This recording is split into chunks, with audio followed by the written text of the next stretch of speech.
I see y'all already up in here. Let me know if y'all can hear me good. I want to make sure before I start running my mouth that y'all can hear me good. Let me know. Let me know, please. I see you, Lionel, the Haitian. Hey, the face. I'm trying to figure out who you are. All right, what's going on? What's going on? D. Scott, you. I've been wanting to do this one for a minute. I've been wanting to do this one for a minute, man. What's going on? Brotherly Love, 215. I see you. Is that Philly? That's Philly.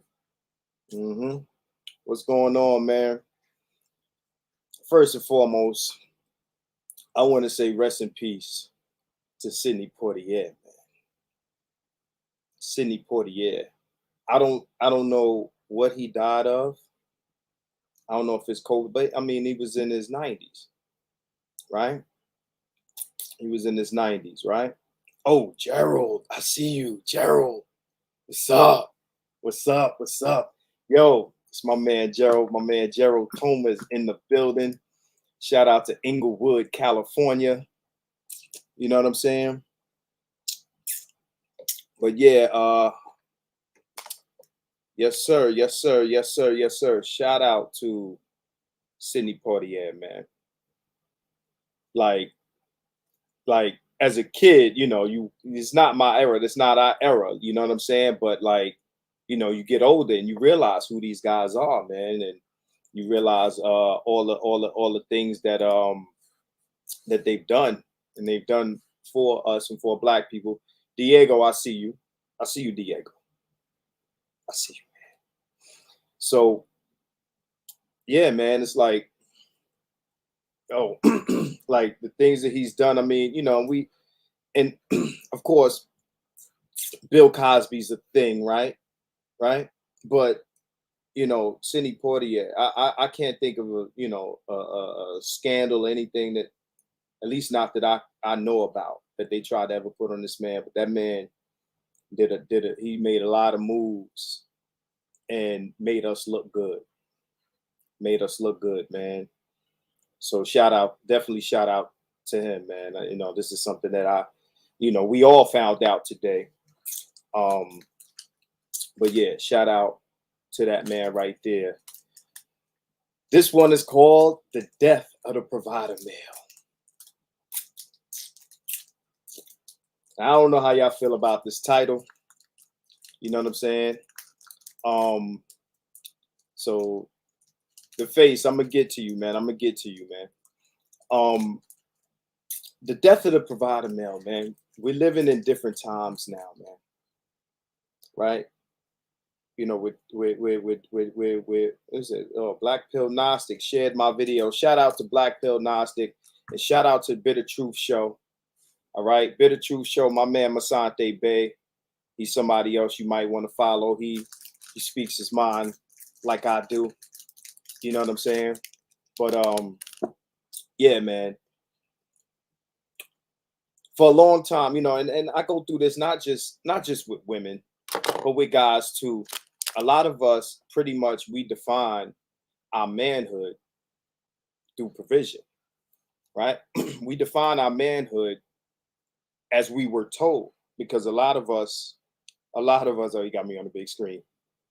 A lot of us grew up, you know, raised by women. A lot of us were raised by women. And our definition of what a man is female defined, right? It's female defined, right? Shout out to Shane, you know what I'm saying, who will be in here with me later on, and so will, you know, Ian, my man Ian, you know what I'm saying, you know, my usual suspects, you know what I mean? Thanks to everybody who's sharing this shit, right? Thank you for everybody that's sharing this shit, and click the thumbs up. You know, I gotta say all this YouTube shit. You know what I mean?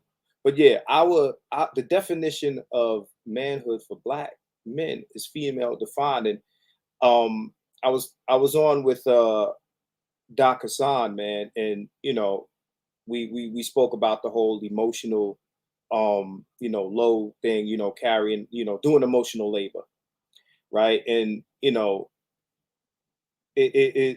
another definite, another way of providing, we provide not just tangible. We don't just provide the tangible, but we also provide, emotional support.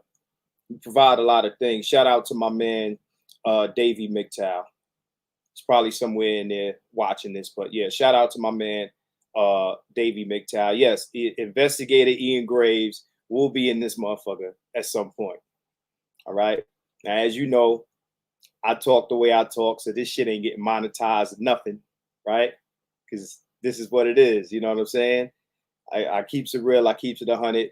So a while ago, I did a video on, the little man, the little boy that was playing with the kitchen set, and a lot of different people had different opinions on that. I had a guy jump on, my video. He made a comment on that video, and he was talking about how it's good to not learn how to do like domestic shit, because that creates a demand or a filter for the woman you choose. And I think that's sort of backwards, but whatever. My thing is digging this setup 90s vibes. Yeah, it's my time. So my point is this, right? You can still demand a woman of substance. It's just like how women will go get a career and pay their own bills until a man shows up to do it. Learn how to take care of yourself. And then when a woman shows up, you let her do her fucking job, right? There's nothing that makes you less than a man by learning how to do these things, because cooking and cleaning, this is adult shit. This is all adult shit, right? So, but again, what's demanded of us, right, needs to be demanded in return. But we are in modern times. And what I like to put out there to Black men who have so much what I would call, gynocratic conditioning and training, right, is we can't apply old school shit to these modern times. So this idea, like, I'm going through a lot of simps on Facebook who shame dudes into either not just their inability to provide, but their unwillingness to provide, right? And we get people telling us that we are to provide and ask for nothing in return, right? And no matter what you provide, it'll never be enough. And me and Doc Hassan discussed the man who did all of these things for his wife, and his wife posted, she made a post, praising him and shit like that, and that's cool. But of course, the comment section, the reality of what we see in the world when it comes to guys actually doing the shit that women ask them to do, you're usually punished for it, right? You're usually punished for it. So women that are asking you for these things, whether it be material items or emotional support or all of these things, usually the guys who supply these things in abundance are punished. You're punished for it. The favorite man in our culture is the fuck boy, and the thug, pookie, fuck boy, however you want to call him, right? These are the guys who do not supply these things, or they either refuse or whatever. Shout out to Man Friday, I see you. Bishop X, my man Hassani, I see you. Hybrid Ninja Perspective, you know what I'm saying? CR Frank, all right? But we have to get to a point where, this idea of manhood and masculinity must die.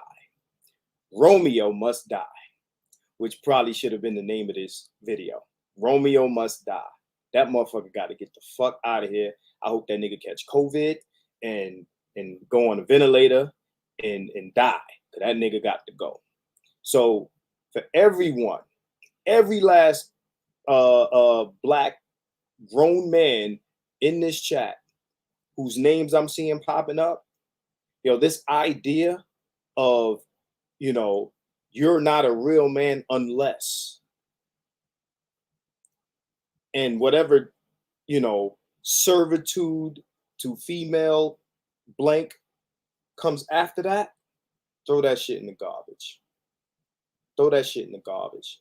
Women do not define who men are, right? They don't. I don't give a fuck what happened once upon a time and what the previous generation did. It didn't work because here we are. Here we are, right? So let's kill this provider male scale of masculinity, right? There's a lot going on. I seen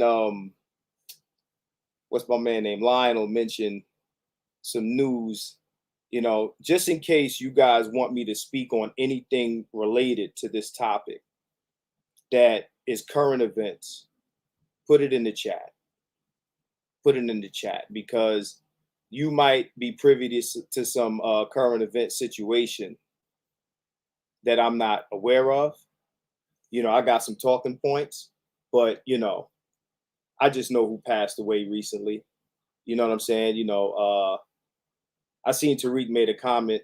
Tariq Nasheed made a comment about Betty White, right? He likened that to us, on some Steven Django shit. No, fuck that. Leave Betty White alone. She held niggas down back in the day, so you ain't gonna fuck with her. But there's this idea, right? I got some talking points, so pocket patriarchy, right? That's a term that I coined. Pocket patriarchy, right? This idea of you can only lead with finances. Right now, again, me and Doc Hassan were on here yesterday, and we talked about emotional support, right? So you got women out here, modern women with their careers and all this other extra shit, right? Their careers and all that extra shit. They got their money and shit, but they still looking for you. They still looking for you. Now they might say, "Oh, he got to make six figures, and he got to make this, he got to make that," because they don't want to spend their money, they want to spend your money, right? Right? But at the end of the day, they still need emotional support. You know how I know? Because they get pets, right? You see the pets, the dogs. What the fucking shit did the dog wear say on the motherfucker? Emotional support animal. That's what the shit say. A lot of these women, they get these emotional support animals, right? Emotional support animals that they don't have to consult with, listen to, submit to, cooperate with, right? They get pets, right? Pets are like babies that don't grow up. But this pocket patriarchy, I hear a lot of dudes, and it's just men. I go through this with a good deal of time where they'll tell you, I was just listening to, I ain't gonna say no names on here, but I was listening to some guys on YouTube talking about, well, men can't possibly expect submission, when they don't, have the income and this and that and third. And I think that for most of you that follow me, I already discussed that in other cultures, you have women who go out, make the money, and bring it back to their men. It happens here. It happens in third world nations. So I don't want to hear that bullshit. All right. The provider male is dead. If you build a society up and you give the women the provisions, you give women provisions through the state they no longer need the men, right? They don't need them, right? They don't need him. They don't need him to survive, right? Because the state is giving them everything they need, giving them, roof over their head, clothes, food to eat, feeding their babies, all of this shit, right? Not only that, giving them money to go to school, get their educations, and, get a man's income, right? Understand, once upon a time when women couldn't work, the agreement was about, I'll fuck with you, right? But I'm fucking with you because you're giving me something that I can't get on my own. I can't get a job. I can't work. I can't vote. I can't I can't do this shit that you can do, right? And that's why I need you.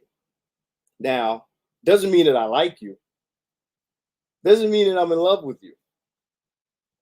But for my survival, I gotta fuck with you. And that was the deal. That was the unwritten, the unsaid, the unspoken agreement, right? That is what we call it, the social contract, right? Right? So yeah, black women worked as domestics back then. This is facts, right? But there were things that they could not do. All right. So, because I don't give a fuck, you want to talk about wage gap. Male labor has always been more valuable than female labor because we're just more fucking productive. And that's just what it is. It ain't no sexism, it ain't the fucking patriarchy. It's just what it is. If you're an employer, you're more likely to hire a man than a woman for specific work. And it ain't necessarily got to be heavy lifting because you can get more time and hours out of male employees than you get out of female employees. That's just what it is, right? I get more milk from the cow than the bull, right? Do I hate the bull? Am I, discriminating against the bull? No. Just that motherfucker don't give milk. What the fuck? The rooster don't hatch no eggs neither, right? So, and we know I already posted online that women get a lot of these useless degrees, right? I'll pull it up if I can. They get a lot of these useless degrees. I see you. I see you, grade 19. I see you. So, again, we're in 2021 where women are telling us and you they're more educated than you. They get more money than you. These simp niggas are quick to tell you that, black women are this huge part of workforce participation, right? They got everything, right? One week they'll say they're leaving you in the dust. The next week they're oppressed, right? But let's talk about the week that they're doing great. They're leaving black men in the dust, right? What the fuck are you providing that these women don't have? And then this is why you demand a motherfucker make 6 figures plus, because you're looking for something that the state isn't giving you. These women are not balling off of state money. They're not balling off of social worker money. They're not balling off of psychology money. Okay?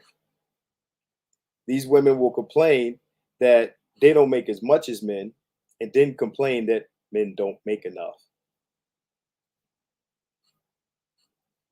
Isn't that crazy? They don't want to date down, but they want to make more than men. How does that work? Right? But this idea, listen, I want to get through to you guys, right? That no matter what you provide, there will always be a new box to check. There will always be a new box to check. You can give them all the material. You can get the house, you can get this, you get that, but there will always be something missing, right? Because you got to give up time to get money. Unless you get to a point in your will, if you work at it, but it takes time to where your money makes money. But Most men, the average man, has to put in time for money. So once you're giving away your time for the money that she's saying that she demands you to make to fuck with her, right? Then it's a time complaint. Now she's not getting enough time from you, which is a provision, right? It's all a provision. Your time, your energy, resources, protection, dick, all this shit is provision. It's all provision. Because even the women with the money want it. I was watching a video, and I'll put the link in the shit later, where a male escort was talking about his clients that were rich women and what they wanted from him as a male escort. An interesting story, right? But understand, right, that all of these provisions, all of these things that you're providing, that you're being demanded of, right, are being provided by the state. We men have built society up to the point where we have made the provider male obsolete. Obsolete. That's where we are now. Once upon a time, it was a necessary thing for them. It's no longer necessary. Now, of course, all this is a choice because in first world nations, a lot of first world nations, women still, seek relationships regardless of their income. Asian women make a lot of money. They don't have the single mother rate of Black women. White women make money. They don't have the single mother rate of Black women. You go into countries, like I said, where they have no money. And the woman brings the money into the house. And if she didn't do that, we talking about women selling their bodies. But then they come home and hand that money right to that man. Miss Married, I see you. Miss Married in the house. Right? They hand that money right to that man. That's cooperation for your ass. That's submission for your ass, right? That ain't that color purple shit that they talk about here, right? I want men to start priding themselves on things outside of what they do for women. You have to pride yourself, base your manhood on what you do for you. And that's why I started with the boy with the kitchen set. Because your value as a man is about being self-sufficient. See, women, I'm strong and independent. I don't need no man. That's what they say. I'm strong and independent. I don't need no man. You have to carry the same energy for men. It's called adulting, right? It's not about real man. This is real adult. See, we got to throw the term real man is garbage. Like, throw that shit away. Throw that shit away, right? A male adult can take care of himself. He can feed himself. He can clean himself. He can house himself. This is stuff that you ain't got to do for no woman. Now, you do that for you, women will come. Women will come. Don't provide for women. Provide for you, and women will come. If you look like money, women will come. Like I said on the Doc show, when you give your support, your resources away freely, you're the whore. You are the whore. Just like the woman who gives away pussy freely. We call her the slut, or the whore is a woman that sells the pussy, right? So if you want to be a whore, then you sell your resources, whatever your SYSBM definition is, whatever value you're demanding for your service, because value is subjective.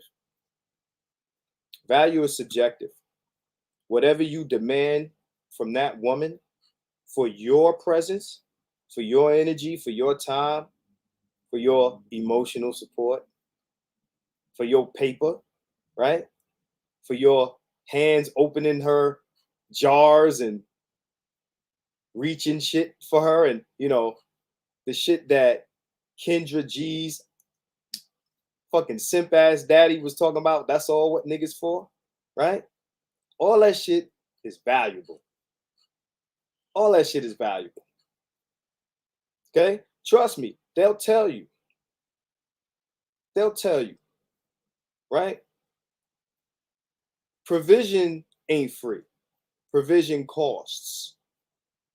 We ain't here to provide shit for free. Right?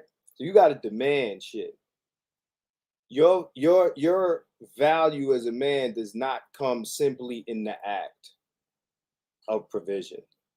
And they'll tell you that your happiness is derived from providing. Like what you get from it is the feeling that you get from the act itself, right? What kind of crazy shit is it's like the slaves are just happy to pick the cotton. The pride that they take in the cotton that they pick, and the numbers of cotton, and how much yards in miles and acres of cotton that they pick. Like, oh, they didn't get paid, but they took pride in their work. They were happy to do it. You're just happy to serve. And Bishop X, shout out to you. We discussed this on Facebook when the guy said in his post, he said, real something like real men are there to serve. Fuck out of here, man. That shit gotta die, man. That shit is archaic. It's as archaic as all the shit that we're not expected or allowed to expect from women. So if that shit is played, then this shit is played. And women don't like it. They don't like it. Now, if a woman is, coming with everything that you need, then do what you feel. Do what you feel. Right? Lionel, definitely let me know what's on your mind. Right? So I'm just saying, at the end of the day,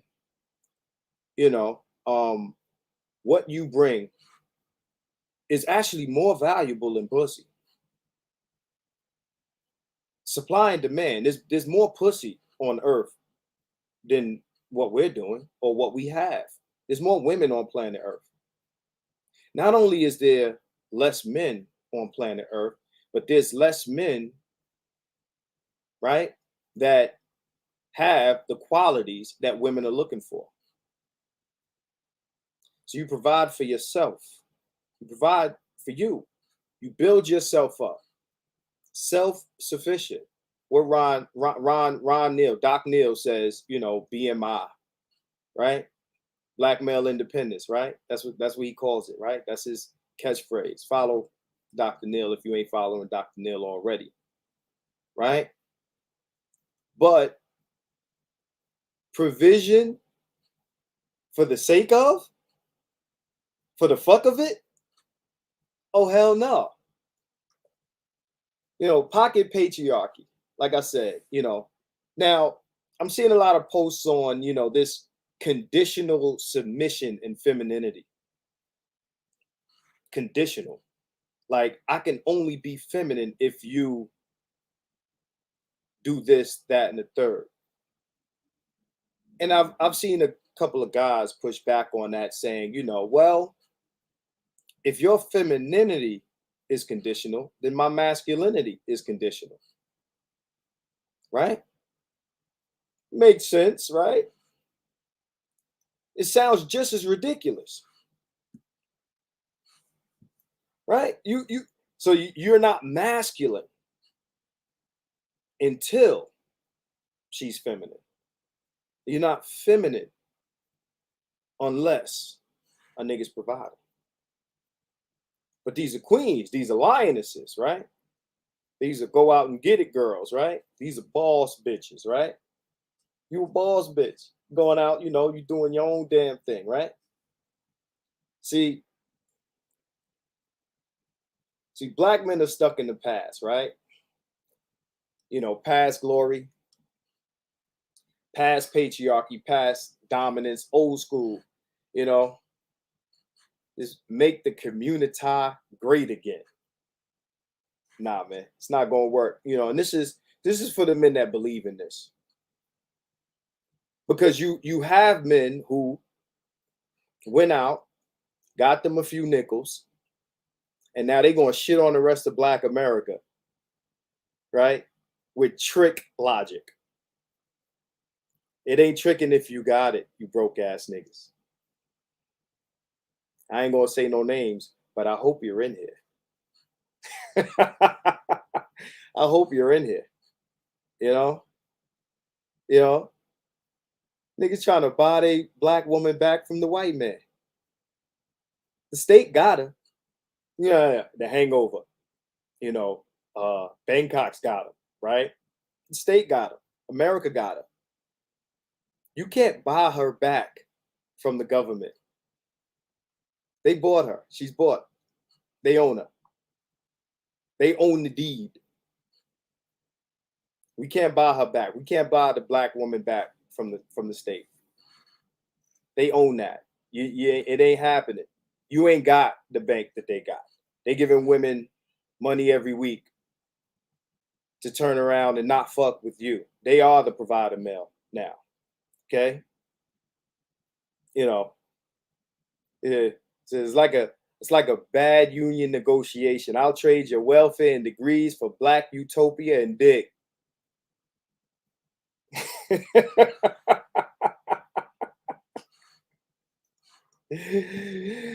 Oh man, they're not trading their welfare and degrees for black utopia and dick. They're not doing it. They're not doing it, man. It's freedom to them, right? Black utopia. What? Where they gotta listen to you? Understand, they only signed the social contract for the resources. Now they have the resources without having to participate. They don't have to participate before. It's like, the cart before the horse. Why buy milk if you got the cow at home type of shit, right? They got the welfare and degrees shit. They fuck your utopia, nigga. I see guys on Facebook talking, hey man, if these black women, if they fuck with, man, we could build a community back, and they don't want it. They don't give a fuck what you provide. Because it's never gonna be as good as what they're being given. They're not signing up for it. It could be Wakanda, right? It could be Wakanda, right? Yo, these bitches will come to your Wakanda and twerk on that shit. Like they did at the restaurant. They will stand on your Wakanda and twerk. Like Lizzo, right? Like, nigga, fuck your couch, nigga. You know what I'm saying? The white man ice is colder than yours. So fuck your black utopia. Not if you gonna run it, they gotta run it. Anytime you hear anything black related, anything black power, black empowerment, it's not about you. It's not about black men are going to, run the show. Black men are gonna lead it. No. Anything pro-black, anything black empowerment is them. Black utopia is the gynocracy. Understand this. There's nothing you could bring to that, right? They have that now. What do you bring? You know what I'm saying? There's nothing that you're going to do, nothing that you're going to provide. They tell you what you need to do to get their, you know, their submission, their cooperation, and then they'll do everything to counteract that. It's like white supremacy. He said a nigga could build the Burj Khalifa. Bitches ain't moving in, right? They say, fuck your shit. Fuck your shit. You know what I'm saying? You can build the Burj Khalifa. Bitches ain't moving in. As soon as they find the Burj Khalifa's built by black men, oh, fuck that. You know what I'm saying? We'll live in Cabrini Green, right? Because y'all just want to be some white men. Y'all conquered niggas. Y'all conquered. You know, fake capitalists want to be patriarch. They'll tell you to do everything that sounds like patriarchy, and then when you do it, they say, fuck that. You know, it's controlling. You know, you talk about men that make six figures, and I see guys and women ask the questions about how the power dynamic of a man that makes six figures can be abusive to women. So you say this is what you want us to do, and then when we do it, it's bad, it's sinister, right? You build the Black Wakanda, and they'll be mad you don't give them positions of power. You build the Burj Khalifa, and they'll say there wasn't enough black female foremen, architects, construction workers. They'll let you build it, and then they'll complain that their involvement wasn't good enough, and that'll be the reason they'll tell you that they ain't fucking with it, right? It don't matter what you build. It don't matter what you provide. The provider male is dead. Okay? I just want you guys to understand this, right? And Lionel, I definitely want you to talk to me in the comments, man. I want to throw some, because I want to answer your questions. I want, if you're misunderstanding me, I want you to understand me. I just want people to know, because like, yo, we've been taught so crazily, we've been conditioned so crazy that we're in conflict with this. It's like talking to religious people about Jesus, right? It's almost the only thing we have. If we do these things, it gives us purpose. It gives us purpose. A lot of black men, they find their purpose through providing for women. You know what I'm saying? Let me go through this comment section real quick, man, because I ain't been focused on the comments. Shout out to Diego, the way, Miss Married, I see you. You know, let's see here. All right. So at the end of the day, to these women, you're either a byproduct or a male, right? So it says, real man, real nigga. Shout out to my nigga Metaphors. All right. Before this video is over, I'm going to post a link. So anybody who wants to jump in and talk to me, I'm going to bring motherfuckers in here. You know, Shane will be around, and you know, my man Ian Graves, Mr. Graves, will be in this motherfucker, right? So yeah, he said the stupidest shit a man could say, and I think my man Bay is referring to Kendra G's father. Understand that even some of these women that grow up with their dads, if their dad is a simp, you know, he's going to teach her all the poisonous shit that black mama's going to teach her, right? Right? Legit time processor. In other words, you're just a utility to them. Facts, right? So Lionel, he said, okay, I have to push back a little on what you're saying. Maybe I'm just misunderstanding you. Who knows? I definitely want to know what's on your mind, sir. All right. Said, when paying the cost doesn't make you the boss, but a sucker. Whoa, shit. Oh, legit time. Okay. All right. All right. So it says, provision is reserved for those under my authority. Facts. Facts. And this is why we can't do single moms, because, you know, if I can't I'm not feeding children I can't discipline. Mm-mm, it won't happen. You gonna talk to me crazy and I can't discipline you?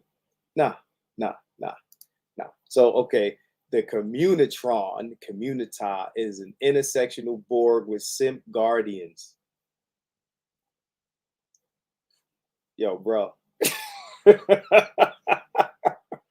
Bro, where the fuck did you get that? That's crazy. The communitron.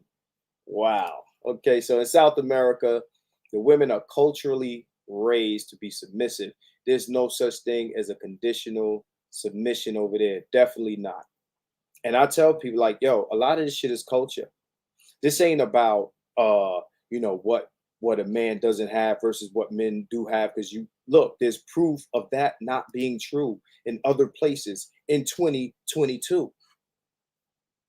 That's easily debunkable to say that because black men are not six figures. Six figures, that's what's required for submission. And then what do you get? What do you get for these six figures?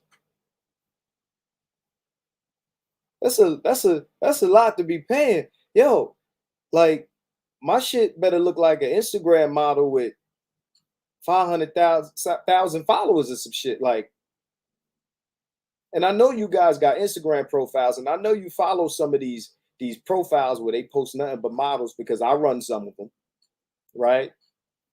And the women on these shits, if I'm making six figures, I need that. They can work hard to get six figures, right? If the job is not hard, you worked hard to get there. And then these same women be like, I don't want to work out. A woman with a man that's making six figures ain't got to do much. All this, we talk about washing clothes and this and that. These bitches complain about housework, but housework ain't what it used to be. You remember the women used to wash clothes like this? They don't do that shit no more. You throw the shit in the machine. I could do that. Gentlemen, if you got your own place, you got a washing machine. I don't know where most of you guys live at, but I live in Las Vegas, and a lot of these places, shout out to anybody out in Las Vegas, and y'all know most of these places come with a washer and dryer standard. I can wash clothes while I'm talking to you, right? So what the fuck? What are you doing? You making six figures? Get the housekeeper come in twice a week. You're not doing shit. You know what I'm saying? Fuck you mean? So, look, tricking is tricking. Don't matter how much you got. Let me tell you something. What you have ain't got shit to do with tricking. Right? I don't give a fuck what it is. Tricking is tricking. Right? Tricking is definitely tricking. Bought and paid for. You are not buying out the government. Check this out. You go to Africa, you see the Chinese is up in Africa. They running that shit now. The Chinese is just I know there's guys here that know this, but there's black women in Africa, right? And I know we got Pan-Africanists in being on YouTube watching these videos. And no disrespect to the Pan-Africans, just understand that when you go over there, the Chinese are your white man. Okay, just understand that. They knocking up African women and going home to China. And they're leaving them Blasian Africans, Blasian Africans. It's a new word, y'all. Right? Single mamas, right? And usually that shit get blamed on us, single mamas. But the Asian men, the Chinese men are fucking these African women and bouncing. Right? They doing that. I thought that was some shit that was with us. That was supposed to be out there. You know what I mean? Legit time processor. Let me know if I'm reading your name right, because there's only one T. Right? And the men have the power to check them if they get out of line and not have consequences from the government. Facts. Facts. Dave Tow, what's up, man? It's my man has been here from the very beginning, man. Shout out to Dave Tow. Provide a man is dead. Yes. Okay. Yeah. They want the community to be on their terms, i.e., a matriarchy or a simparchy. And I remember it was discussed if you take, resources from women, then they'll submit. No, they won't. No, they won't. We're in 2022. They don't need your shit. The provider male's dead. He's obsolete. We ain't gonna pay their rent. We ain't gonna pay their bills. We ain't gonna pay for their phone. We ain't gonna buy no Birkin bags. I don't give a fuck. I don't give a fuck about that. If they did, you get a lot more cooperation. They don't need it. Right? The government, man. You can't compete, man. They talk about, I see sip ass niggas talk about, well, if y'all niggas was, y'all some weak ass niggas and y'all should have overthrew white supremacy. Well, you know what? The white supremacist United States of America overthrows other sovereign nations. Iraq wasn't shit to the white supremacist United States. Neither was Afghanistan or a lot of other countries you might name. And you might name a few that got armies with tanks and weapons of mass destruction. Niggas ain't got that. All right? Niggas ain't got that. Not at all. Right? So what the fuck are you going to do? What is you going to do? The patriarchy is on their terms, i.e. a simparchy, a matriarchal, or a matriarch. They want, on point, Russell Wilson ass niggas, that they can tell what to do. That's how they, any man, any black man pushing any authority, any leadership will be shut the fuck down. Right? What's up, Micah the comedian? All right. So I'm practicing husbandry. I like that word, husbandry, for completely different reasons for myself and my brother, husbandry. All right. So the pushback that I have is that saying the provider male is dead can be very dangerous. I don't know. I don't know, brother. Trying to be that motherfucker. I'm telling you, brother. This is a reality we got to accept, people. We got to accept this shit. You know what I mean? Lionel, you will hurt yourself trying to be that guy. I'm telling you right now.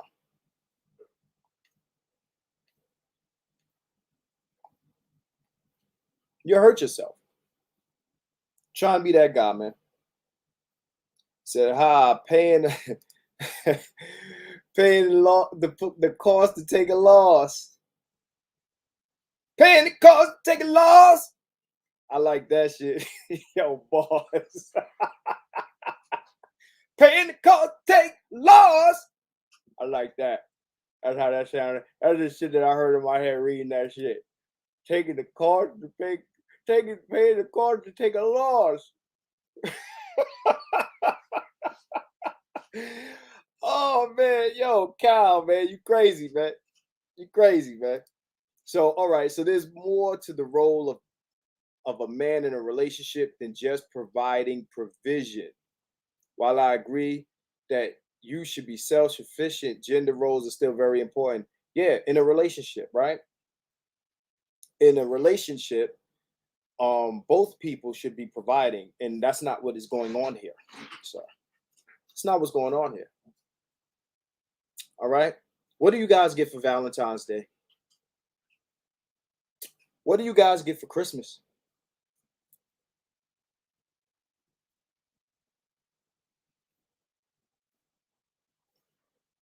What do you get? right?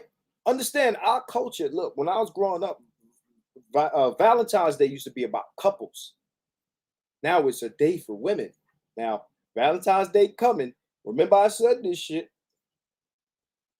They give you pussy for Christmas, pussy for Valentine's Day, head for your birthday, right? Right? Looking at different shit about, men talking about their Christmas gifts and the things that women were giving to them and to be bullshit. Okay? So gender roles are important when they're being acted upon, right? Your gender role is a given. Your gender role is a given in a relationship. It is demanded and it will not be substituted, right? Unless it's the state, it will be substituted for the state. Understand that no matter what you give, right? Because you say gender roles are still very important. Understand you're competing with the state. It gives us purpose. And that's why we don't want to let this thing go. It gives us purpose. We want to feel like, yo, what I bring is necessary. And it is, right? But we have to base our manhood on different things. So it says the role of the man in a relationship. Someone tell me in 2022, what is the role of the man in a relationship? You with modern women. What is your role? Because I guarantee you, it's just like how if a woman told me what her role was, right? Because I can cook, I can clean, I can do all that shit that they can say they can do for me. It's like the dude said in the video, like anything that I would have you do, I can either do myself or I can hire somebody to do. He made an excellent point. But what's your role in 2022 that cannot be replaced by the state? All right. Somebody tell me that. All right. So, you say it's very dangerous, and it is dangerous, but it's happening. It's happening. It's dangerous because the social contract is broken. Right. Now, we might not accept that.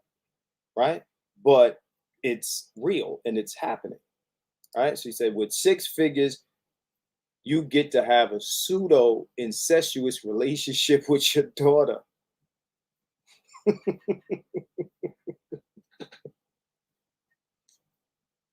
You know, one of the things that they testified, right? These women that R. Kelly was fucking with, right? One of the things testified in that trial was that he made them call him daddy. Ain't that what women call their men these days? And I always found it peculiar that women call their husbands or boyfriends daddy. It's always weird to me. Don't call me daddy. I ain't your fucking father, right? Said not even over there. They'll be undocumented here, working construction jobs for waitress pay, and still come home to a clean house, dinner on the table, kids doing homework.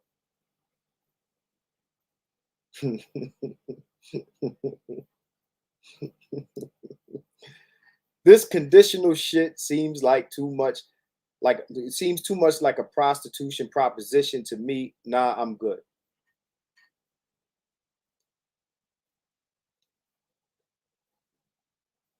Facts. Facts. Right? Men innovated to make housework easier, ironically.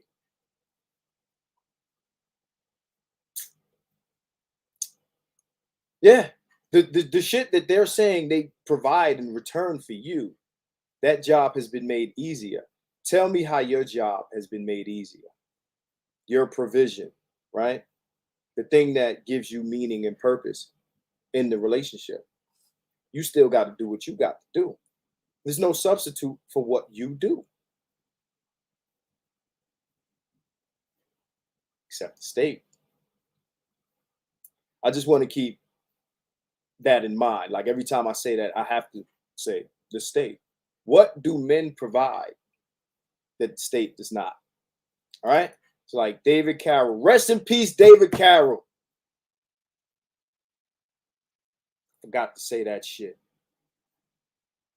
Yeah, some bitches believe their cunt is worth 6 figures. No, they believe it's worth more than that.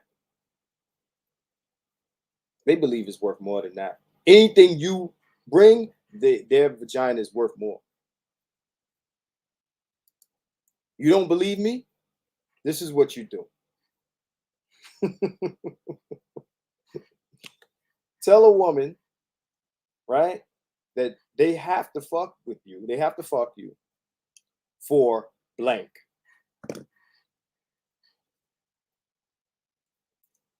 Don't let it be money. Anything that you bring, right? Oh, because I'm doing this for you, or I'm giving you this, or whatever. That means you owe me pussy, right? Say that. Say that. Right? You ain't gonna like what they gonna tell you. I mean, I said the dryer is on right now. Yeah. Housework is just maintaining. Let's run through all these comments. Yes. Subscribe to the channel. BG. Yes. My man. I saw a chick say she learned to cook for a worthy. You learned to cook? I mean, you don't know how to cook. You learn to cook for a worthy man. If I can cook, what purpose would she serve? Yeah. See, understand, brothers. Understand. And Kyle said it right there. Metaphor said it right there. If you know how to take care of yourself, it raises the bar.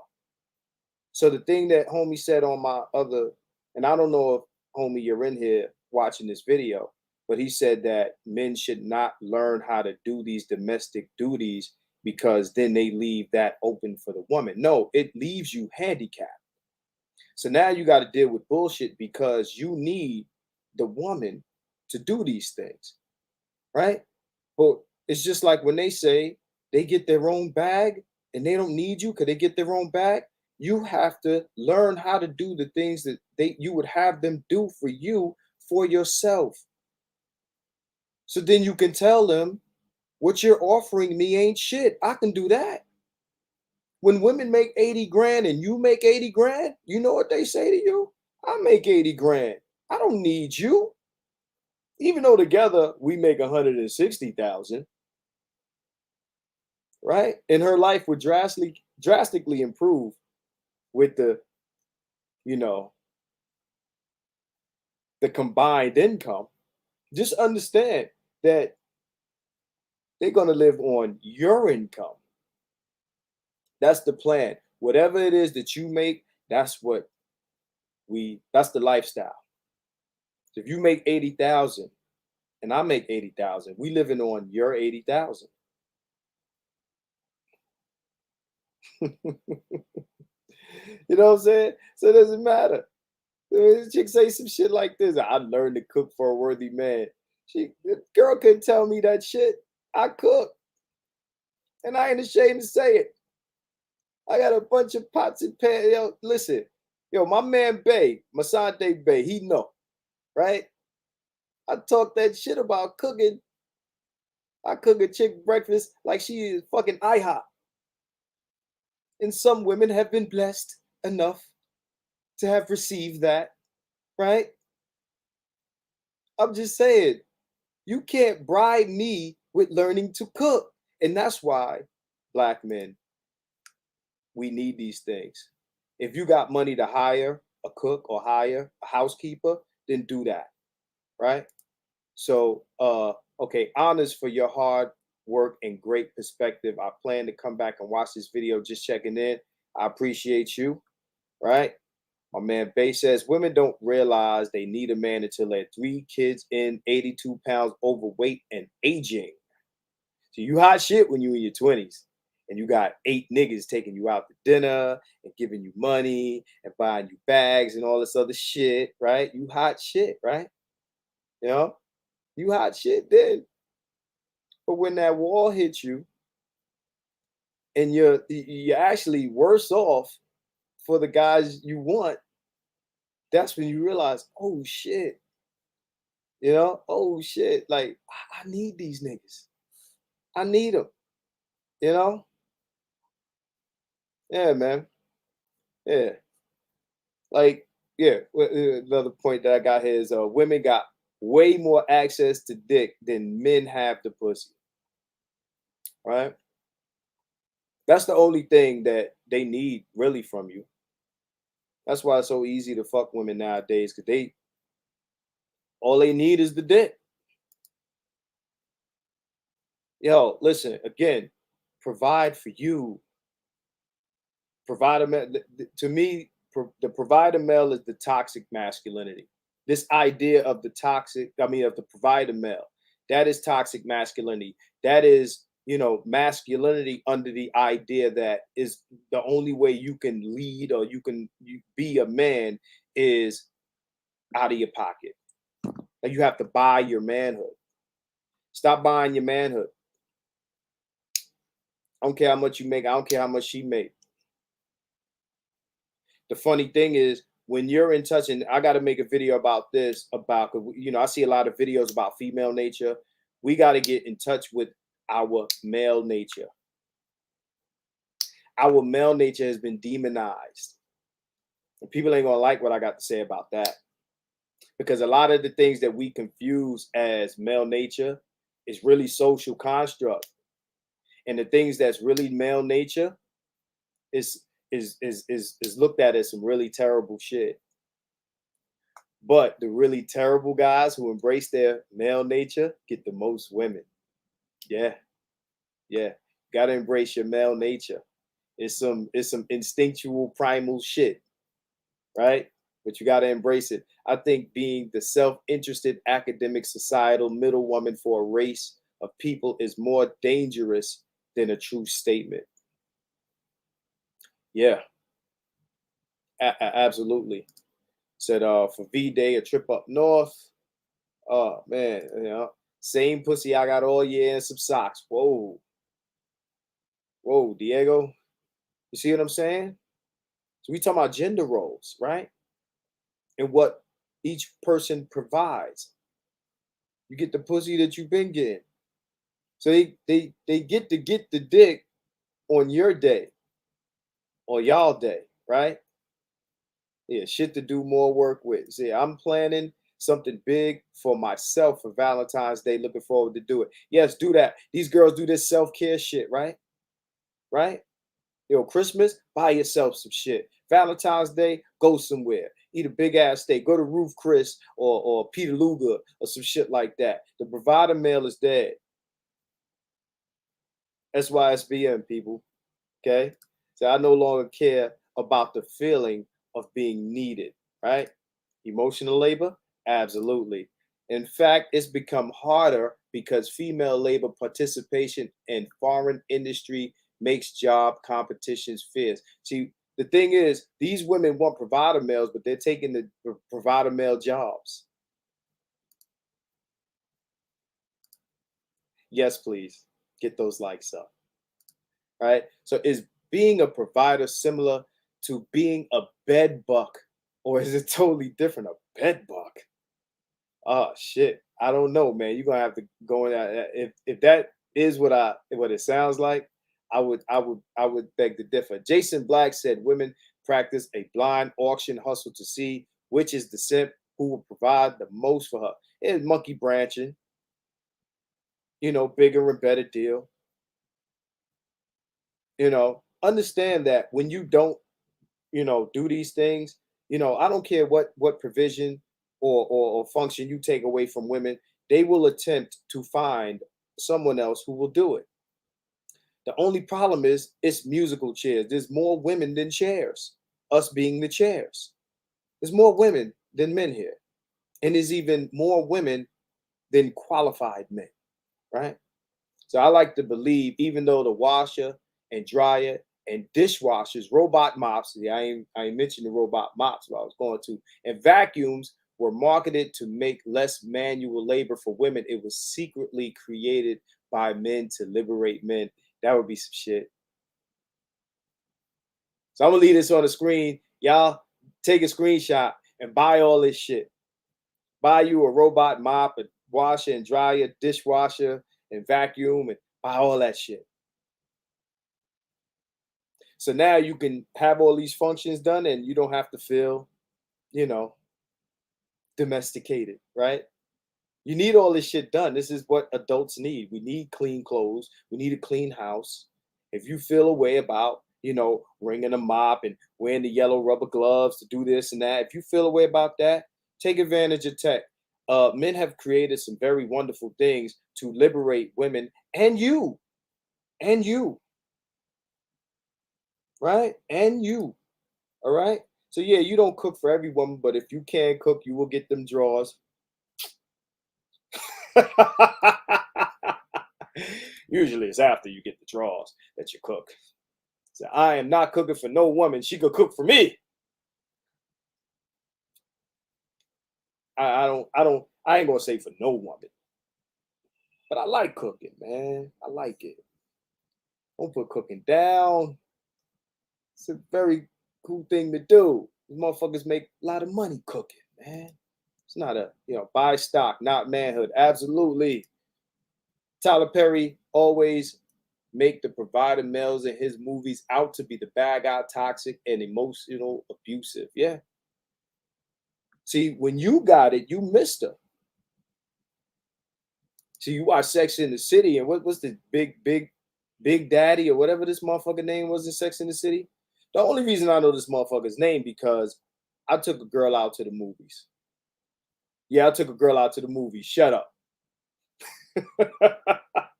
I took a girl out to the movie. She wanted to see the Sex in the City shit. This was way back. I think it's the only movie there's only one, right?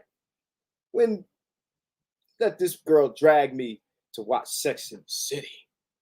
I'm sitting in, this, the guy she was fucking with, right? Some rich guy, right? He makes some huge fucking purchase, and the woman sitting 5 seats away from me, black woman, big black woman, like, that's a real man. She said that through her cigarette voice. That's a real man. You know what I'm saying? Yo, so he gets to be the good guy. He's a real man. He provided for, his white woman. He's a white man providing. White man, they provide, they're great. But you, Danny Glover, when you provide, you that motherfucker from Waiting to Exhale when you provide, right? Because the only reason you got shit is to subjugate women, right? So I've been in that simp role before, bro. I thought that was normal. And we all did, man. We were all lied to. We were all told about Santa Claus, the Easter Bunny, and we were told that, being a simp is a real man. We all, who doesn't want to be a real man? We all want to be real men. But man, I learned this shit early, man. I just watched people. Yes, get this money.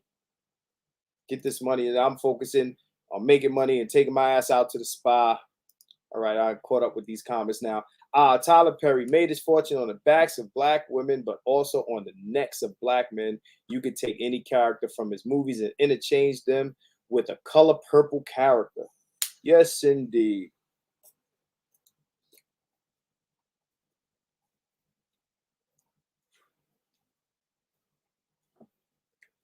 I ain't get no smoke out of this motherfucker. Fucking up. See, I'm not a smoker. See, that For Color Girls shit, that For Color Girls movie, they had a nigga throwing babies out the window. Y'all remember that shit? For Color Girls, they had niggas throwing babies out the window.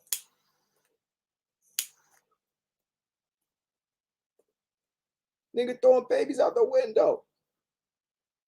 And I don't even think it was no thug nigga. In these movies, always the well-to-do motherfuckers, the provider male.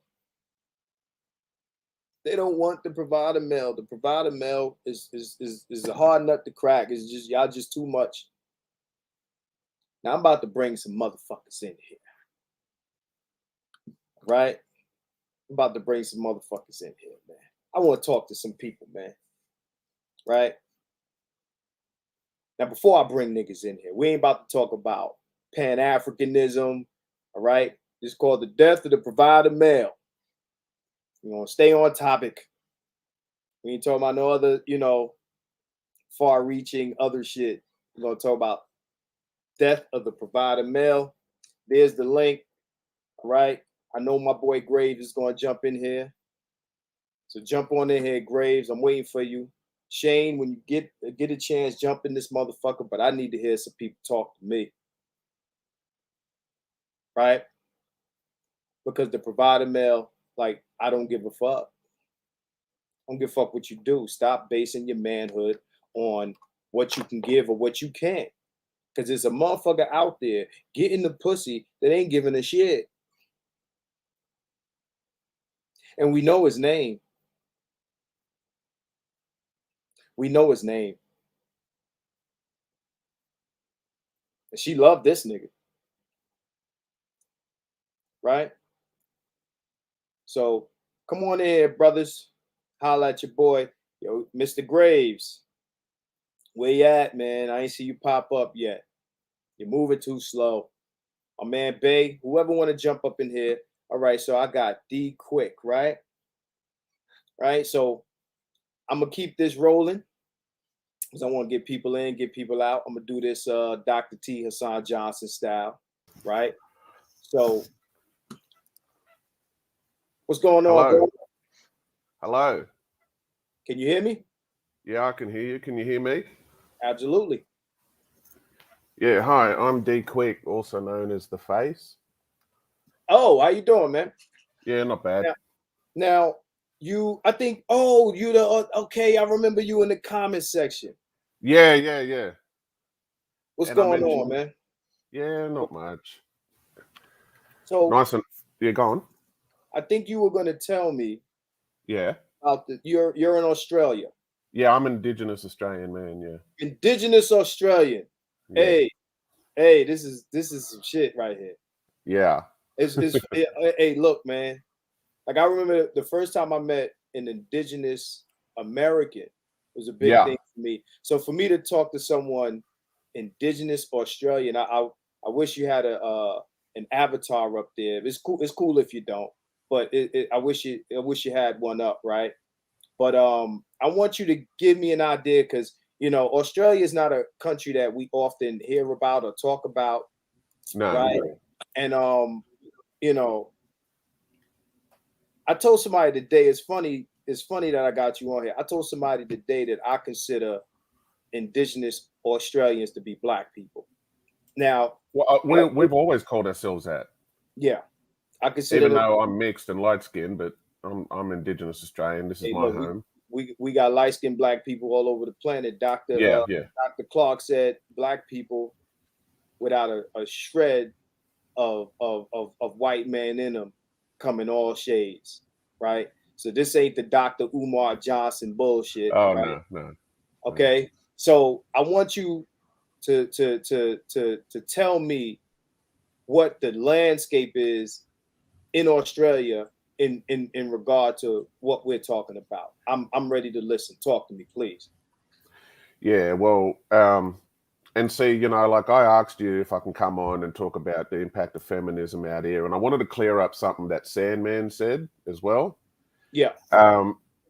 Because I've been hearing him saying a little slight sucker shit, racist shit about black people and different people and that. So I wanted to clear something up he said about Australia, but I'll do that in a minute. But yeah, this is probably the show. The title, "Provider Male is Dead." Out here in Australia, it's yeah, like even you hear on the other side of the manosphere, the palm-colored manosphere, they even say that Australia's cucked and all this shit. It's fucking bad, like um, you know. I remember I asked Black Ram 313 a question one time. I said, I'm a light-skinned mixed race Indigenous Australian man, and I said, why the fuck is every woman from every culture, including my own, so racist to me? They don't want to get with somebody like me. And he said that, like over in America with African American people, he said, I think it was Prince who was the one who started the light-skinned male attraction in the 80s. And then in the 90s, I think it was Bobby Brown, when he was dressing real neat and all posh and all that, it became the darker skinned black man. That was the one that a lot of the women wanted to get with and that. So women just follow trends. Oh, absolutely.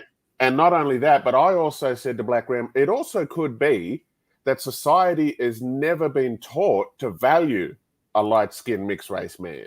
They've only been taught to value a white man or whatever else like that. You know, and so I've had to deal with that kind of shit, you know. Yeah, because, and another thing that it comes across to me is like with women and that, because I get into a lot of conversation with men about, you know, why are bitches so fucked in the head? Why are they so miserable and dysfunctional and that? And I kind of think that the way how they carry on in that, they come across as like, because there's this saying, Nawalt, not all women are like that. Well, they're trying to, and the unicorn and that, well, they're trying to look for like the male unicorn, the Prince Charming, the man of the dreams and all that. This delusions of grandeur type of dream, you know, like, oh, what's it called, Fabio, or you know, somebody like that, you know. Yeah, yeah. No, go ahead. I want you to finish that. I got a question for you. Go ahead. Continue. Okay, yeah. So they want somebody like Prince Charming or Fabio or something like that, and because men are not like that, or they don't find a man like that, they just get into these relationships with a lot of men, and it just becomes a dysfunctional, miserable experience. And I'm like, well, you know, what are you bringing? Why can't you encourage it? Why can't you set it off? Why can't you try to, you know, suggest that? No way. And so you're left stuck with what we call out here in Australia a bush pig. That's like a feral woman, you know, kind of thing. That's what we call a woman out here, a bush pig, a woman that acts feral and that. Yeah. So, yeah, you wanted to ask me something? So, before I address the other two gentlemen, shout out to Graves and my man Bay, who are also in here with us. I want to ask you to describe what feminism is and its effects in Australian as it relates to not only Australia as a whole, but also to Indigenous Australians. How has it affected you guys? Okay. Well, I definitely got a lot to say about how it affects Indigenous Australian men, but let me start off with Australia in general. Now, pretty much just like America, you know, Australia tries to do everything America does. It has for decades. The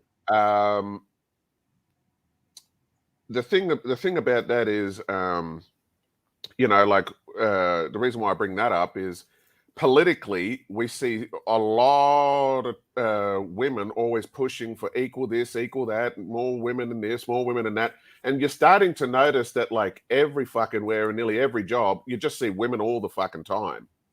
You know, and it's like, where the fucking men at? But then you go to certain other jobs like taxi driver or, you know, like just trying to think what else.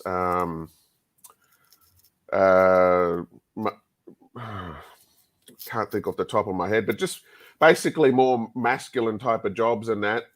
Oh yeah, like tradies and all that, you know, like blue collar, you know, working at the factory and all that. They're all still very well dominated by men and men only. So you're kind of thinking that, okay, like women are taking over everything else, but the men are stuck there over at those jobs and that.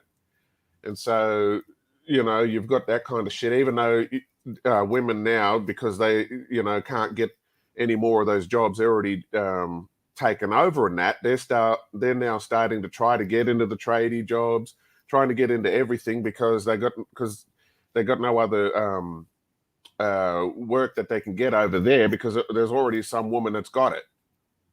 So they're literally trying to get into every type of work and everything. Is so class driven. It's so fucking... how does this affect relationships? Well, we have had a situation. I remember I watched, because you've got 60 Minutes in America. I don't know what channel that's on in America, but we've got 60 Minutes Australia out here. And there was a broadcast that they'd done years ago where, and they were white people in that, like middle class, uppity white people and that. And they were saying that, you know, they're becoming sexless relationships because the women just aren't getting turned on. Or they're too busy to fuck. And it's like, okay. So, So is there like, you see, like in America, we have this hypergamous attitude. So, what I want to know is, you know, are the indigenous Australian oh, women, okay. are Women, yeah. they on it like, you know, well, I need a guy with 6 figures, I need a guy like this, or Oh, okay. Yeah, okay. Yeah, that. All right. Well, even though, like, because, you know, we've been going through transformations just like everywhere else and that, but just because you got social media and that doesn't mean that, you know, every woman can have access to knowing, you know, like a rich man, what they look like, where they go, where you can find them and all that. So they've never spent time with rich men and that. So they don't know how they are. They don't know, you know, they don't get any idea how to interact or whatever like that. So they're probably never really going to expect to get somebody like that. So that you don't hear them saying that, but you'll hear shit like any woman, doesn't matter if she's Indigenous, Australian, white, whatever, you know, middle class, poor as fuck. They will always ask you, do you have a car? For example. mm, You know, they love it if you can, because, you know, in a lot of places in Australia and that, because it's such a big continent and that, and as soon as you go outside the major cities and that, it's a long distance from town to town and all that. So they really want to know if you got a car. They want you to drive them everywhere. so okay. Now, one more. I think I don't want to say one more question because depending on how you answer this, how does Yeah, this affect like as far Indigenous in no, women. let me be specific, Sorry, right? sorry. So indigenous women in Australia, Yeah.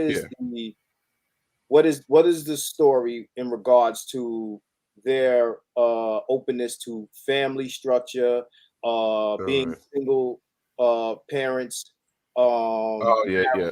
marriage, and you know that sort Arrogant, of yeah. thing. Would you like Okay. it to hear, or is it different, or like are there a bunch of indigenous Australian women, single moms, and they don't want the man around, and et cetera, et cetera? Yeah, I can answer all of that. Yeah. Now, yeah, and this kind of doubles up with what you asked about how has it affected the Indigenous Australian community, feminism, and that, because yes, our women have definitely been affected by feminism, and quite a lot of women, you know, have that kind of, you know, like what did they used to call that in the 90s in America? That girl power or you go girl or whatever, that kind of thing. You know, I'm a strong, independent woman. They got that kind of mentality, but Australia's a little bit more subtle with the way they communicate things and that, because if you say something loaded out here, a lot of the times it'll end up in a drama, you know. So what they'll do is they'll behave in a certain way and that. And you know, I remember I said to another YouTuber in America, I said, oh, you know, like Indigenous Australian girls and that, they're all right when they're really, really young. But like by the time they get to like 16, 17, they're already popping out kids, or they're already getting on drugs, and, or, you know, they're already somebody that, you know, is into the clubs and all that. So they're just wasting their fucking life away in that, you know. And a lot of the time when they get those kids, what they'll end up doing is they'll get that welfare check, and then You already know they'll my next question. Okay, continue. yeah, yeah, yeah. And what happens a lot here, and this is what the dividing point in our community is, a lot of the time they get into the argument with the man, and then they end up calling the police on him. And see, what's funny is like with our like little shit hit there, because like how do I say it? Like our people are very, very family orientated, not just like with the tribe and that, very family orientated. So when you get like your families and people to know each other and they have their little crews or gangs or whatever you want to call it, you know, they got that kind of mentality. Oh, don't call the police and don't snitch and all that. But the fucking women always snitch on the men. So they're kind of like a fucking race traitor. And because he's in jail, you know, yeah, she's just getting a welfare check and she's happy with that, you know. And we get, you know, like feminists or one feminist on the fucking mainstream white Australian news channel saying shit like, oh, Aboriginal men shouldn't be entitled to drink alcohol because they get violent and start um, laying into the women and that. And I'm like, well, why the fuck is it just men that shouldn't be drinking? And why the fuck are you saying that Indigenous Australian men are violent? Indigenous Australian women have got a bad reputation for being violent and being in, you know, laying into their men and that, you know, and causing fights and that. In fact, you know, Indigenous Australian women, Pacific Islander women, and Asian women, they're the biggest fucking troublemakers when it comes to fights and gang fights and all that in high school and shit when I was growing up, man. You know, so it's, yeah, we've got to deal with all of that kind of ratchet shit over here. Yeah, definitely. It has had an impact. Definitely. So you said ratchet, so you kind of covered another question I was going to ask you. You know, Cardi, Megan Thee Stallion, but I'm gonna have to rotate this because I got some people in the queue. I wanted to say something about Sandman, but that's all right. So no, I'm gonna let you say that, and then I'm gonna start bringing some other folks in. So speak your piece, brother. All right. Well, yeah. Because Sandman said in one of his videos about Australia, he said that if you are Indigenous Australian, an Indian from India, or an Asian out here in Australia, you can't really get women. And I said, get the fuck out of here. I said, I've been all around Australia and that, and not just in major cities, but in country towns. And Indigenous Australian men can get white women, can get our own women. We can get fucking women and that. You know, I've had women from different immigrant groups and that. You know, so that's a crock of bullshit. And I kind of think that's some sucker shit. That's some sucker racist shit, how he said that. Now, I'll agree, a lot of Indian men and a lot of Asian men can't get women. I definitely see that. Or women from other cultures anyway. You know, I've seen Asian men with Asian women. I don't think I've ever really seen an Indian man that wasn't married that was able to get a woman. But no, not with us. So he's a fucking bullshit artist. He doesn't know Australia. Shut the fuck up and talk about Canada, you fuck. And don't keep talking about black and Indigenous people from around the world. Keep your fucking mouth closed. That's not something you should really give any credit to. Now, I know, but I just wanted to clear it up. But yeah, I got you. I mean, all right. One more question before I go. I'm gonna bring my man Bay in. And Ian, I need you back, man. I need you back here, man. So my man Metaphors ask him if they set people up to get robbed, like do the Aborigine, you know, I don't know. I don't want to say nothing incorrect, no incorrect terms. I'm gonna say Indigenous Native, Australian. Indigenous Australian. I don't want to say, yeah. So Indigenous Australian women, do they set people up to get robbed? Oh, okay. Do the women set people up to get robbed? Fuck.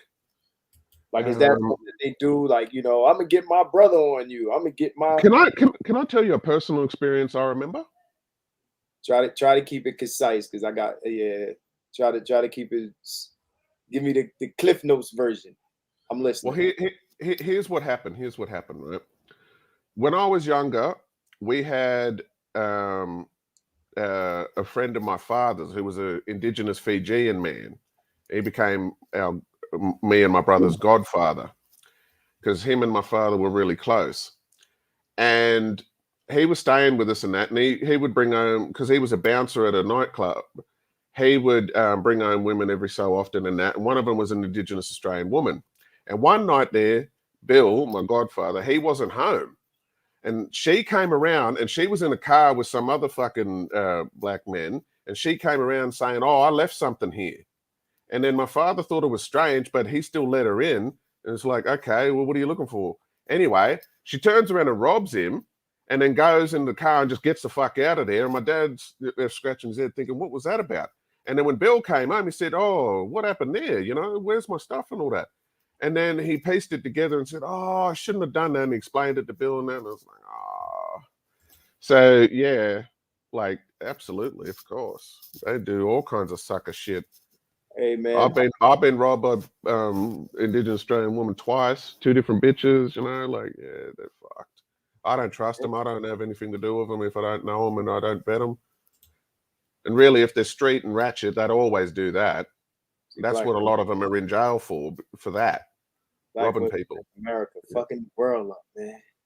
So, yo, check it, man. I appreciate you for jumping in here, man. Thank you very much. Yeah, man. Do come again, because, you know, that was short, but I definitely am interested in hearing more about that because it's very interesting to me, man. I've never spoken to someone from Australia before. Um, I've had debates and arguments about Indigenous Australian people, and I want to make sure that that's the term that I use from now on because that's Yeah, Aboriginal is like saying abnormal. So I fucking got that's a con word. It's a yeah, bullshit word. it's like colored or Negro. Yeah, it's a bullshit word. So, Bay, man, what's going on, man? Hey, man, I'm a switch you up for someone else. But yo, thanks for coming in, man. Hopefully, you stick around for the rest of this, man. And Yep. again, I definitely want to have you in here again because again, I find I'm very interested in Indigenous Australian culture. Thank But you. thanks a lot, bro. Okay. All right, Bay, what's going Yes, on? I'm all right. I was just laughing at your guy who was, talking about American women being on welfare and everything. And I mean, I understand that that's a stereotype that happens, but that's a very small sector of our populace right now. Mm-hmm. The government took care of that. They made sure of that by sending these women to college with scholarships on the C average back in the 80s. I mean, if you still running the welfare hustle, and I'm not saying he's wrong because there are some women who still run the welfare hustle. These are the same women that run the date hustle. Where they go out for a free meal, and it's like, do you understand how broke of a chick, how desperate, broke, and hungry and thirsty you are of a chick to call yourself thinking that you got over by hustling a guy out of $12.50? $25 at the most. Like shit, came out better just having a little $40 date. You know what I'm saying? At least you'd had the money in your pocket to do whatever you want to instead of just having your belly full for one night. That's just ridiculous. So, Bay, check this out, man. Now Yeah. we got history like a motherfucker. So what Yeah. I want because we've had discussions about this, and this is this provider mail thing, right? And I know what your family history is, and what you've seen growing up and things like that, right? Now, me and you have had plenty of discussions, and I've said numerous times, I said, we're not in that time anymore, and we're dealing with a different animal. And Oh, most definitely. yeah, so with the title being the death of the provider male, I want you to give us your perspective on that idea. Well, I've been trying to belabor this point the past couple of videos that I've done, trying to get brothers to explain that trying to explain to brothers that number one, yeah, we all hear what Kevin Samuels is saying, but a lot of y'all are not on Kevin Samuels level. A lot of y'all are $50,000 guys. Okay, there's not a whole lot of 100,000aires or millionaires that are listening to Kevin Samuels like that. That's not what his subscription base is made out of. It's made out of, on average, the average income male, and expecting quote unquote wifely duties, i.e. maid duties, in this century in 2021, where both of y'all got jobs and you cannot afford to take care of a woman and a child, off the $50,000. You could maybe 10, 15 years ago, but you definitely can't now. If you both got a job, you can get twice a week housekeeping. I'm talking about you as the guy by yourself. Okay. So Yeah. you talking about guys who forget it. So you talking about guys who they try to be that pay all the bills guy. That's what you talking about? Yeah. Okay. You can forget it.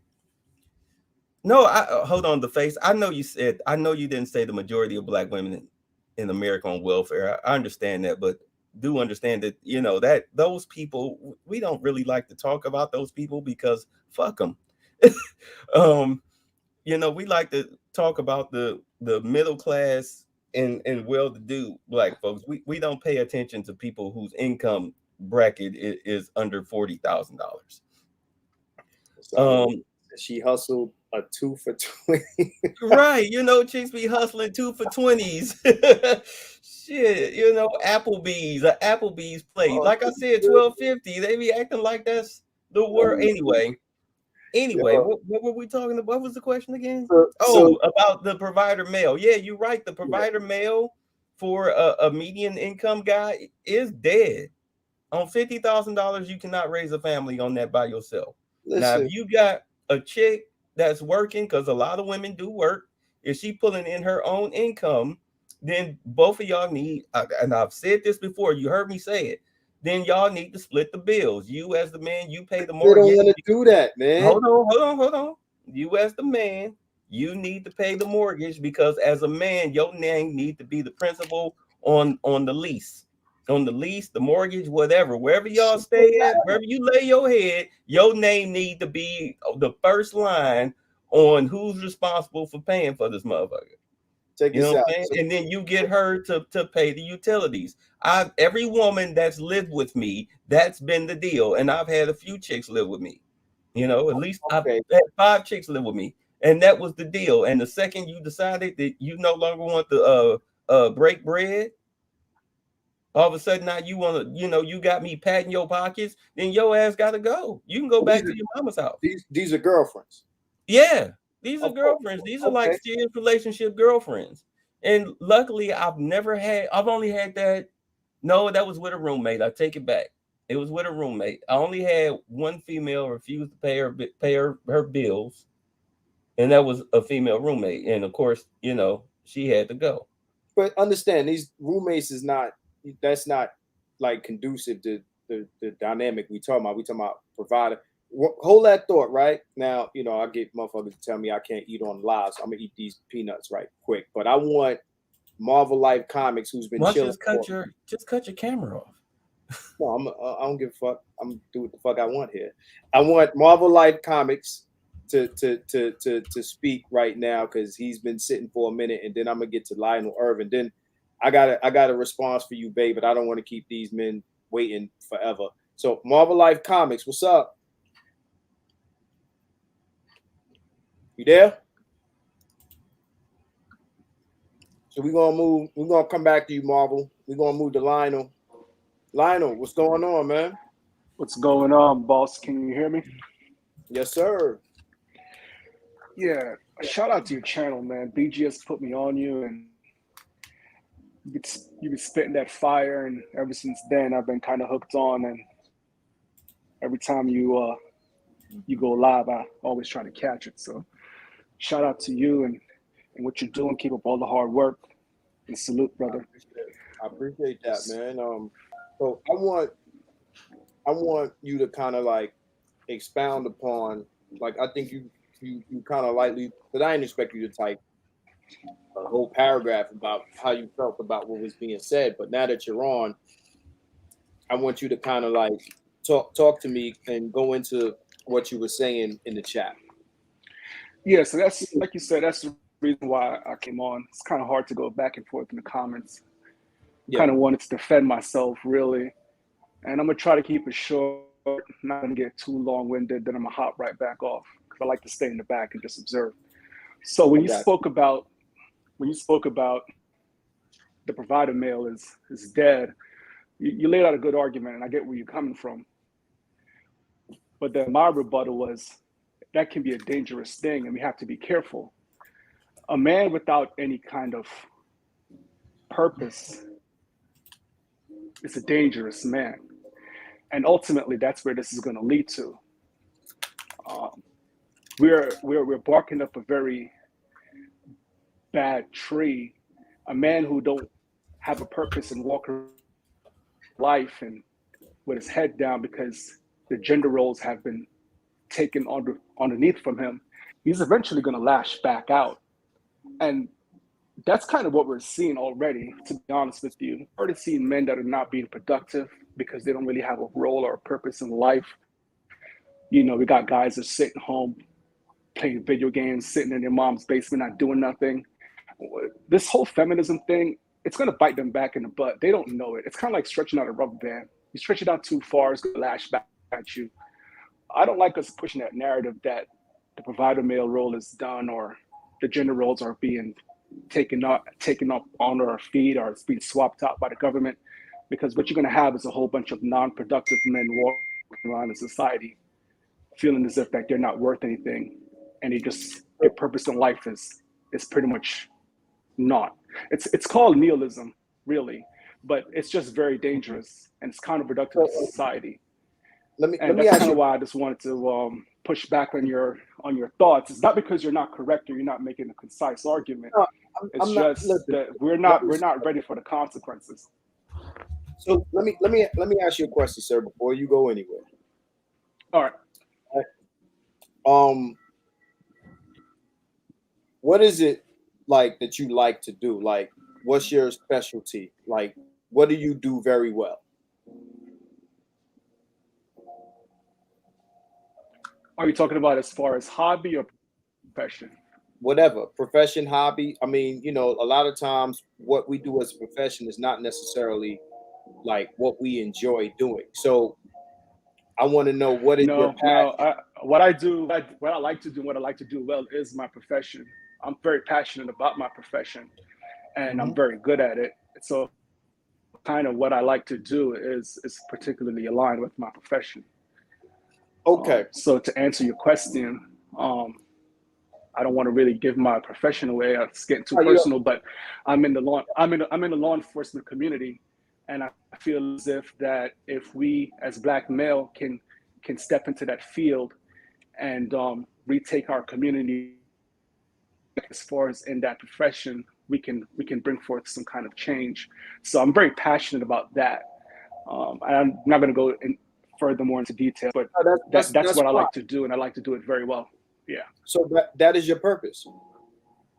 That is my purpose. Yeah. Your purpose is self-defined, bro. Your purpose does not come by way of doing a duty for someone else. It comes by, an inherent need or an inherent inclination, right? So, and I understood when you said what you said, that you were kind of giving me the guideline, right? Whatever it is, right? If that's what you enjoy doing, you understand what I'm saying? Like, Tiger Woods likes to play golf. He's good at golf. And when he was divorcing his wife, right? Well, before he divorced his wife, one of the stipulations that she put in there in order for them to stay together was that he quit playing golf. So what she tried to do is, in essence, take away what his purpose was. His purpose, his passion. Your passion is your purpose. You decide your purpose, right? And whatever the fruits of your purpose and your passions is, a woman can, join you in sharing the fruits of that, right? But your purpose is not her. And I want men to understand that. Yeah, so, and I get that. So I guess when I was trying to go ahead, because I was going to say some more. Your purpose. This is what I want men to understand, because this is why men are out here killing people and killing themselves and things like that. Understand, she's not your purpose. She's a byproduct of your purpose, right? Your purpose is what you just described to me, right? She's interchangeable. That thing you just described to me is not interchangeable. That is what you are here for. That is what drives you. A woman should not drive you as far as her being your central purpose in life. And that's what we have to get away from. A woman as the driving force that makes us who we are and gives us life has to be discarded. Go ahead. I'm sorry. Hey, no, I completely agree. Like I said, you make sense with your arguments, hence the reason why I like to listen to you every now and then. But from what I gathered when you started the program, you were mostly talking about in terms of relationship. So when it comes to relationship and finding my purpose in a relationship, you were saying that the old way of doing things was that and would provide in a relationship, and that was the exchange factor. And now that that's being taken away from, we are no longer the provider. And you were saying that that provider role is gone. And so what's the point? And my pushback is mainly based off in a relationship, stating that you can do more than provide. You are more than just a provisionary in a relationship to her. You are also there for structure. You're also there for leadership. You're also there for guidance. You're also there for the balance between masculine and feminine energy. So you, like I said, make some great arguments about how our Black women are being bought out by the state, and they're out there trying to get their own. And I get it. That's a terrible future for them. They just haven't waken up to it as of yet. But as far as in a relationship and what my purpose and role is in a relationship, it used to be a provider and it used to be a provisioner, but now we can actually adapt and we are so much more. So I guess that's why I was trying to say that we need to look at ourselves more than just a provider. We're there for more reasons than society like to make us think we're there for. You're kind of saying what I'm saying, but you're saying it differently, right? Shout out to my brother. All right, salute, bro. That's my brother. Like, that's my real brother. Right? So shout out to him. What I want to tell you is understand, right, that I use these terms in the context that women use them in. So like when Kevin Samuel talks about high value man, right, and then everybody gets twisted about what that means, he's saying high value man in the context. Who's that?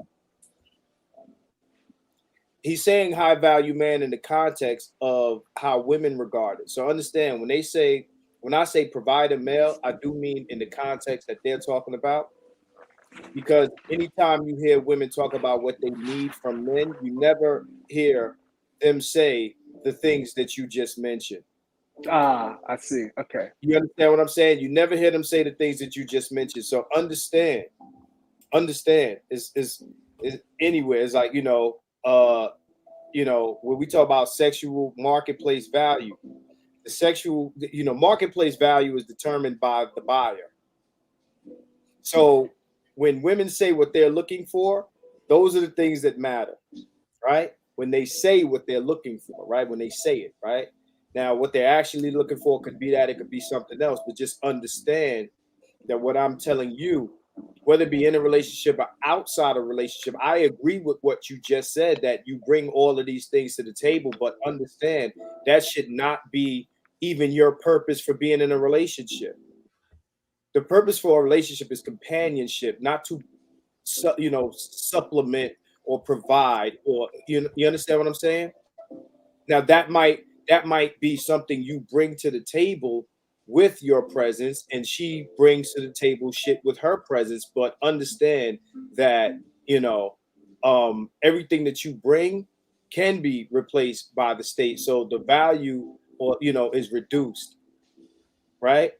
And that's why we are here. See, it's not a question of is the the provider male dead. It's not a question. It just is are we willing to accept it or not? And once we let that part of it go, right, then we can get to the other things that you mentioned. And not only that, but demand some of that back. It's bigger than gender roles, bro. Like there's things that we bring to the table that they get more credit for bringing. Like, again, Dr. Hassan said yesterday, the emotional labor is usually credited to women. They're the nurturers, right? But men bring a lot of emotional support to relationships. Now, that's not a traditional gender role to men, but we do bring that, right? Yeah, so it's not talked about. But nobody puts that is not defined as providing. You understand what I'm saying? So the provider male, as in the man who brings home the bacon, that shit is a wrap, bro. And that shit, if you think, I want you and I want all the gentlemen here to free themselves of the idea that that is your job and that is your sole position or whatever in the relationship. You know, and if you can't do that, then you're not valuable for all the other things that you come with. Because it's like you said, it's bigger than that. So we're saying the same thing, right? But just so that you don't misunderstand me, just so you don't misunderstand me, at this time in modern culture, if women are going to be modern, the relationship has to update also. So we can't go on gender roles if you have modern women. If they make an income and you make an income, you're still paying everything because you're the provider male. You gotta let that go. Yeah. Like that, I see your point. Yeah. I guess I just wanted to just point out that it was looking a little bit bleak when you were saying stuff like we serve no more purpose, or something along that line, and I'm like, ooh, ouch, man. I don't want us men. I mean, I have a son, and to say that, hey, you don't really have a purpose anymore because we're being replaced, or the provider male, the government, the provider male is what you're focusing on. The provider male is dead. Okay. So male is the provider is dead. I didn't say you didn't have a purpose. I said your purpose is not to provide anymore. That's over with. Because at once upon a time you had to provide because they couldn't provide for themselves, but now they do. Now they do. So you can't present your provision as a selling point anymore. They say that they want you to come that, but it doesn't mean anything to them because their survival is not based on whether you have it or not, man. So to wrap this all up, you mentioned that since that's dead, we are now have to look into what is the purpose of a man in a relationship. Just reiterate that one more time for me before we leave. You are a companion. You are there to be a companion. You are there for all those other things that you bring, emotional support, all the other things that she cannot get outside of the state. Right? The things that women really look for relationships, because women who make money that are single are lonely as fuck. I said it earlier. We talking about, they go get pets and this and that, and they do all of these things because they want a presence. Right? You are her companion. You're not her, her benefactor, right? You're not a sugar daddy. That is not your purpose. The provider male is a John. He's a trick.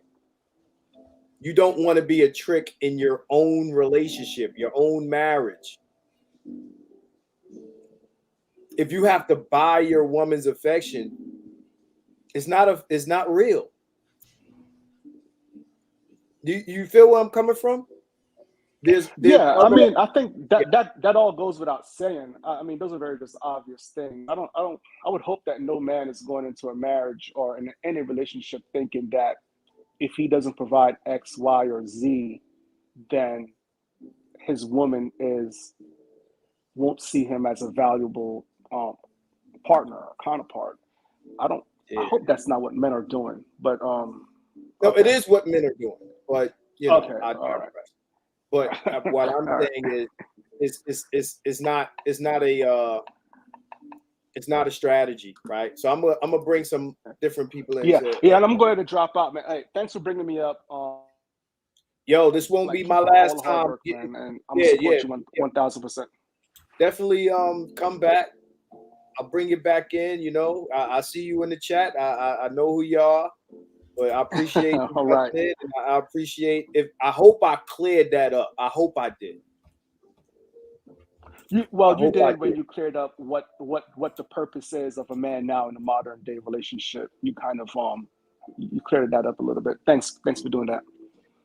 No doubt.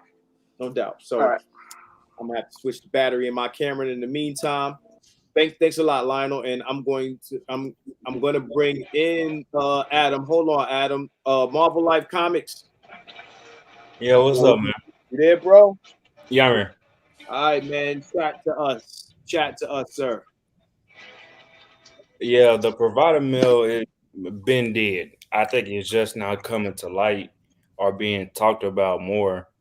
I look at it from the standpoint when women ask why men aren't being chivalrous, like, or why they're not old school, this and that, and a lot of it adds up from what they have done or from what they have fought for. You said men are the prize or are their prize. So instead of them not having a man, like you said, on top of those pets, what do? They work more to achieve more to substitute that. They buy all that damn wine. Now, seriously, man, I was in Target and it was really depressing. Like you can see the depression on them chicks' face. Like they was in the self-checkout buying their wine. I'm looking at them. I'm like, I know you about to guzzle all that tonight by your damn self. But like you said, like pets, wine, more how can I say it? More they substitute having a man with some of their rainbow friends, stuff like that. I mean, it's just the fact the provider male. When you look at it, I guess you could say traditionally what he stood for, they decided to chop all that down. They didn't want to have any more. As you said before, it was. Oh, did he leave?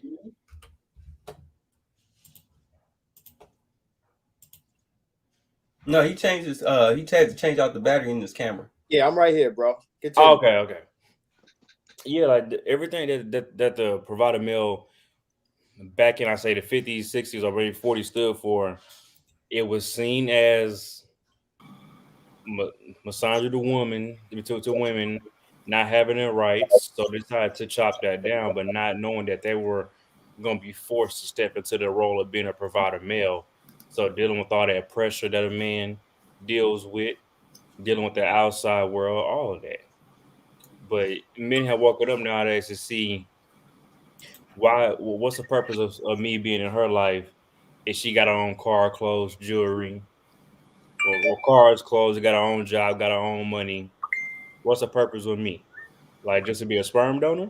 Nah. We're not doing that. Yeah. Hey, what's up, bro? Let me say this last thing, because it's the same thing. How you say you can cook. Well, if you can cook and if men we can cook for ourselves, and we can throw our own damn clothes in the washer and dryer. We call a maid. What we got a woman for? I heard a woman just say, "Well, you only got me just for sex," and I'm like, "Well, I mean, oh well, but I mean, but you don't want to play that role though. You want me to provide for you, but not give me anything in return." But see, they've killed that role. So we can say at the same time we're saying the provider male is dead. The housewife, that motherfucker dead. Right. They not only did they kill it, but we killed it. We killed it with tech. We killed it with technology. This, that. Like homie said earlier. We got bots and dishwashers and washing machines. We got a bunch of different things that can replace most of the things that women can do, and all we got to do is fill in the gaps, right? And that's why I also want young men and those of us that are even older to let go of this idea that some of this stuff, some of these functions, like make you feminine in some way, right? Because these women have no issue going to get their bag, and they don't feel like they're masculine doing it. They feel good. Like what I realize is, women have no problem with invading our spaces, right? They have no problem with invading our spaces and serving some of our functions to themselves, right? So what men have to They have to let go of this training that makes them feel like if they supply themselves, if they're self-sufficient in a manner that women typically serve them, that takes away from their manhood. Understand that you handicap yourself and you make yourself, you put yourself at her mercy, thinking like this, right? Kind of like you said what you were talking about. Now, women don't want to be at the mercy of men, so they go make their own money. So that you're not at the mercy of women, get you a vacuum and a dishwasher and all of these things that would pretty much kill the housewife, right? They don't want the job. Understand, men still want to be the provider male. They don't want their job no more. They vacated the position. It's time to vacate the position, gentlemen. Can I tell you that I'm very surprised nowadays when a woman tell me that she can cook. Like, it's kind of like somebody slapped me in my face, because I'm like, wait, you can cook? Like, are you sure? Like, you actually proud that you can cook? Because it's gotten that bad. But you're right, and especially how women, when they invaded men's space. I said this to another guy. I just see them as wolves, like in sheep clothing. Like, they'll say just enough words to get some men going, to get so in the end they can donate to that Cash App, or they can put some money in the super chat. Listen, man, I go on Clubhouse, and I don't know how many of you have Clubhouse, right? I'm gonna say this. I got to move on to Adam, right? Right.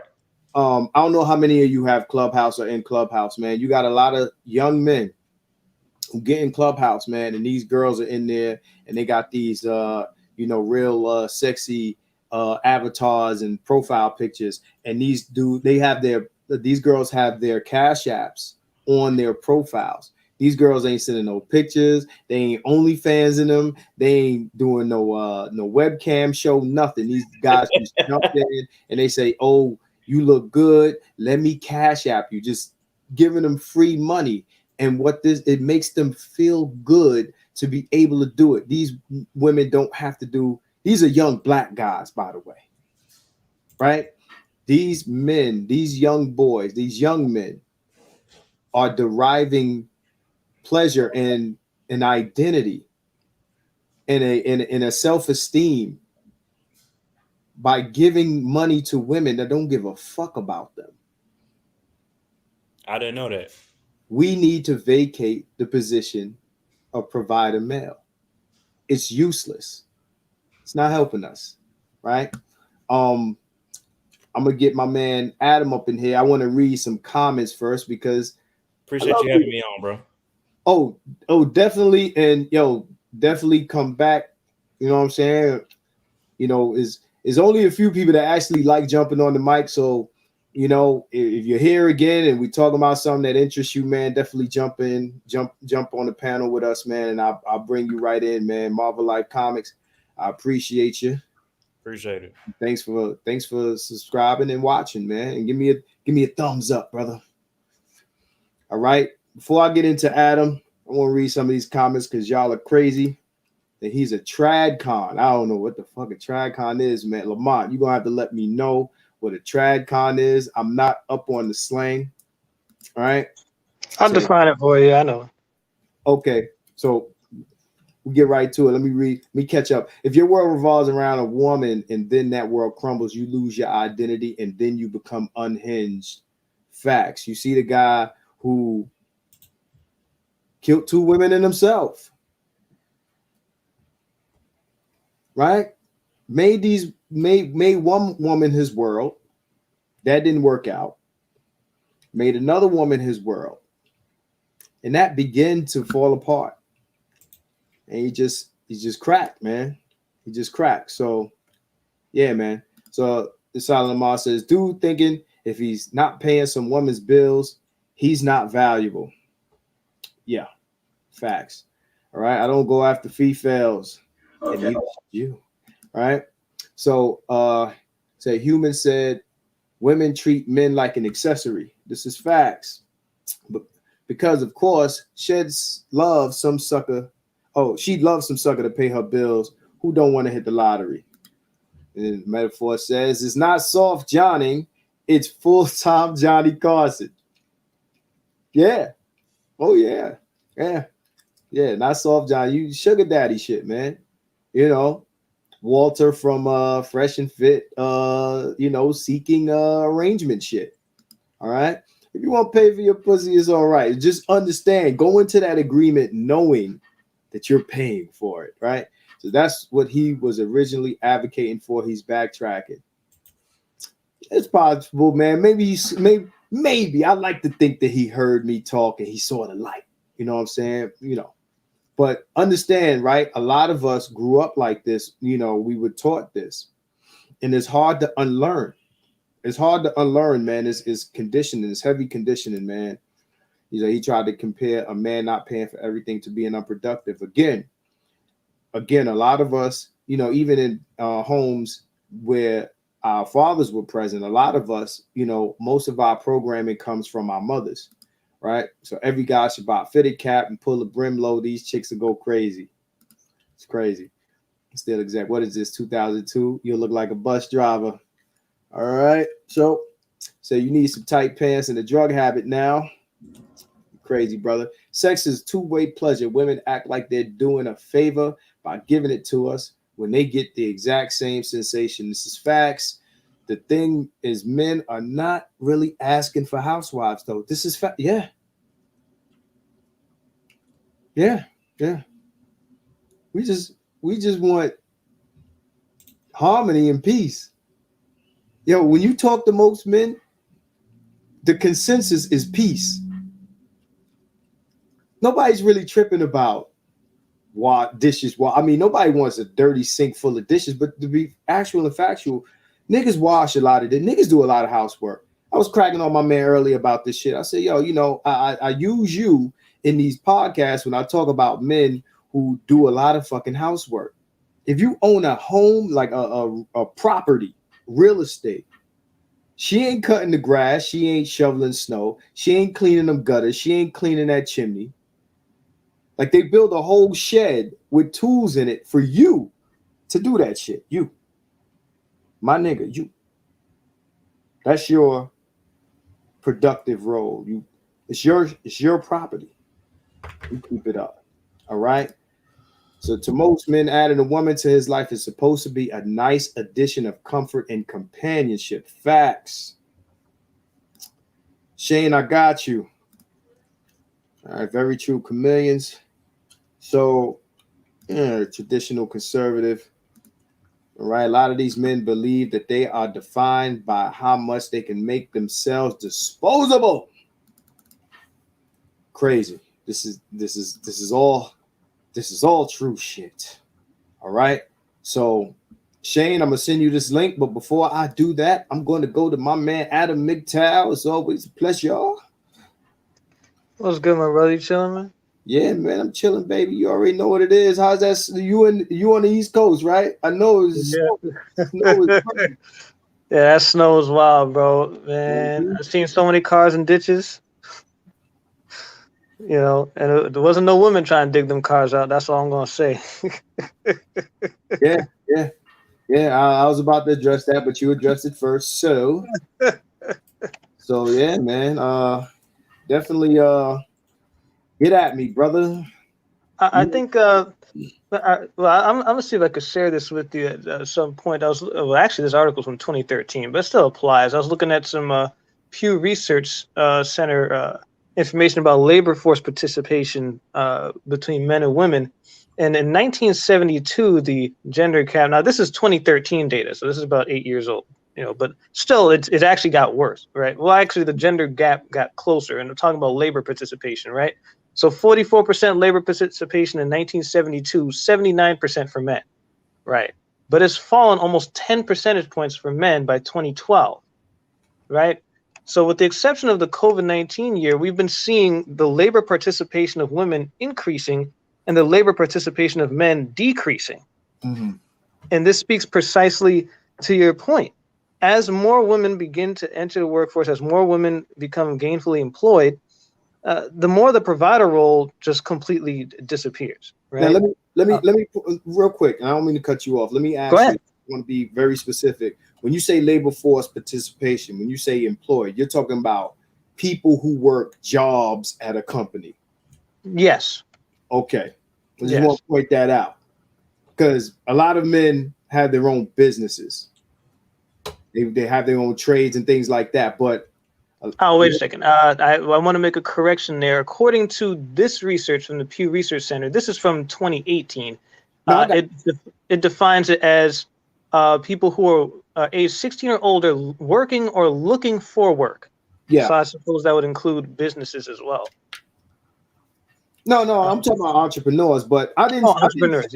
I didn't say that to debunk what you're saying, but because the reason I said that is because I usually find that simp niggas will use the data that you just presented to say that women are getting money and men are not, right? But I get what you're saying. I'm not saying that you're using it for that reason, but I'm sorry to cut you off, bro. I want Go you ahead, bro. finish. Yeah, you know how we do. yeah. So yeah, continue. Yeah, man. This is a great conversation, and it's an excellent topic, man. I must say this is an excellent topic because I don't think this has really been tackled like this before. That the provider male, I mean, with the to a degree, Kevin Samuels does speak about this, but again, he speaks about it from the perspective, which is a great perspective, but the perspective of the men, right, who are able to do that, right? But when you look at the 80% of men who can't do that, or would do that with great difficulty, right? I remember a brother earlier said that it's impossible for a man making $50,000 to provide for a family, right? And I would add a caveat to that, right? If a man is providing for himself and just his wife, 50,000 is the median the median wage in the country. So there are several states, over 30 or 40 states, that you could live with just your wife and yourself, and you can provide a modest lifestyle, right? But these women are not looking for modest. No, right? They're not looking for someone who can provide, because just like you said, you just explained to another brother earlier, and I think it's important to reiterate that this is from the woman's perspective of providing, right?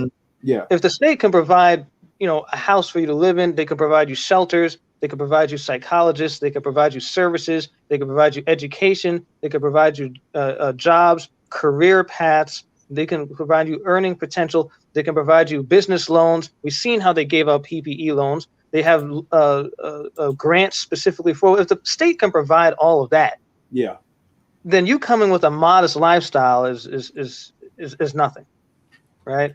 It's really nothing. Now, when we saw the percentage drop during COVID-19, that's when women started getting a little scared, right? Because their labor force participation decreased, jobs were scarce, people, things were dangerous. So that's when. But now that things are starting to return to a sense of normalcy, right? And that people are trying to push through it, just like you said, that they're saying, hey, daddy government came through during the corona. Where was you at?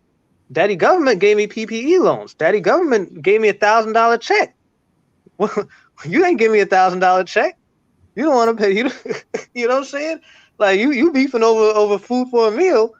Paying for a dinner, and daddy government came through with 2 G's, and they asked for the money back. Just like, yo, here, hold that. Oh, they get it back. They get it back. No, you know what I'm saying? They get it back, but they left and right over them PPP loans. yeah, they getting people, but y'all know what I'm saying. Like so it's very difficult to compete with that. So again, TradCon is traditional conservative. That's what I meant to. Shane, the link is in your inbox, man. Well, go ahead. So it's just fascinating to see as the labor rate for men and for women begin to converge, as we reach this nexus where the labor participation of women and men are nearly equal. The traditional gender roles are pretty much going to have to go, but the problem is not so much men's unwillingness to accommodate women's new gender perspective, right? As far as their gender roles, right? Men have been increasingly, especially black men, are looking at the studies. They're increasingly more likely to take care of children, to cook, to clean, to perform household chores, and still do things that were traditionally masculine. The problem is, as you've stated earlier, is that women still prefer the masculine man, but because they still prefer the tradcon man, the traditional man, right? But because they can't see men that are beneath them or on their level, either you're above or you're non-existent. They're not trying to consider no guy who's making 80,000. If you're not making 80,045 a year, and she's making 80,000, if you're not making that extra $450, she's not really considering it. It sounds nonsensical to us, but it's like you said, it's the customer who's right? They're the ones who's making the purchase of the man.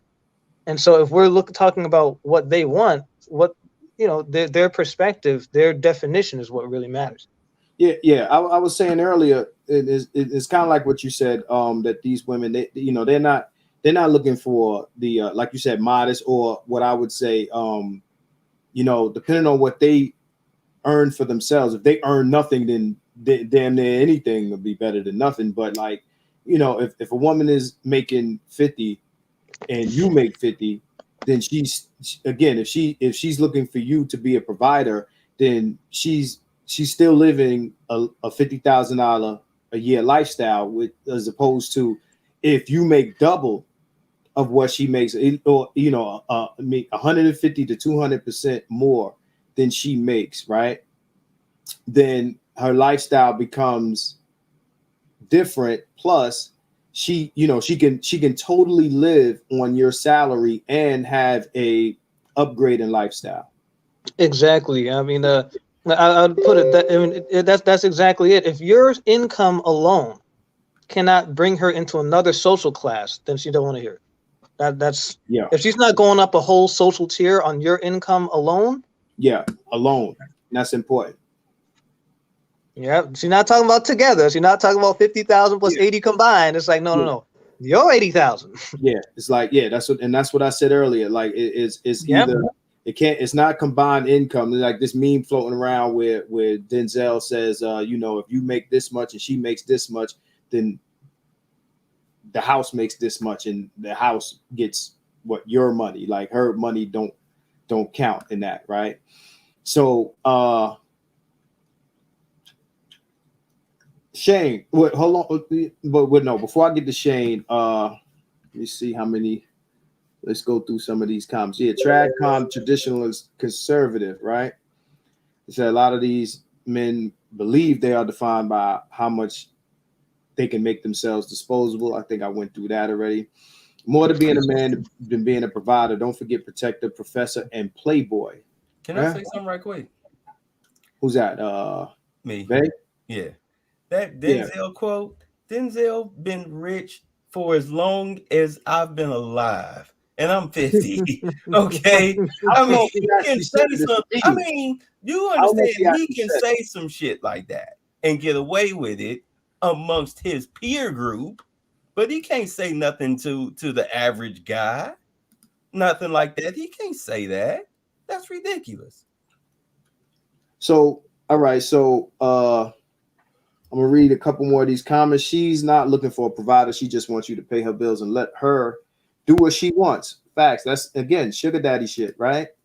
I see them putting Cash App links in IG lives, random posts, inboxing. Yo, that's one thing that a lot of men don't talk about enough, and I think we're all victims of it. Like they talk about they get dick pics in their inbox. I think a good amount of us are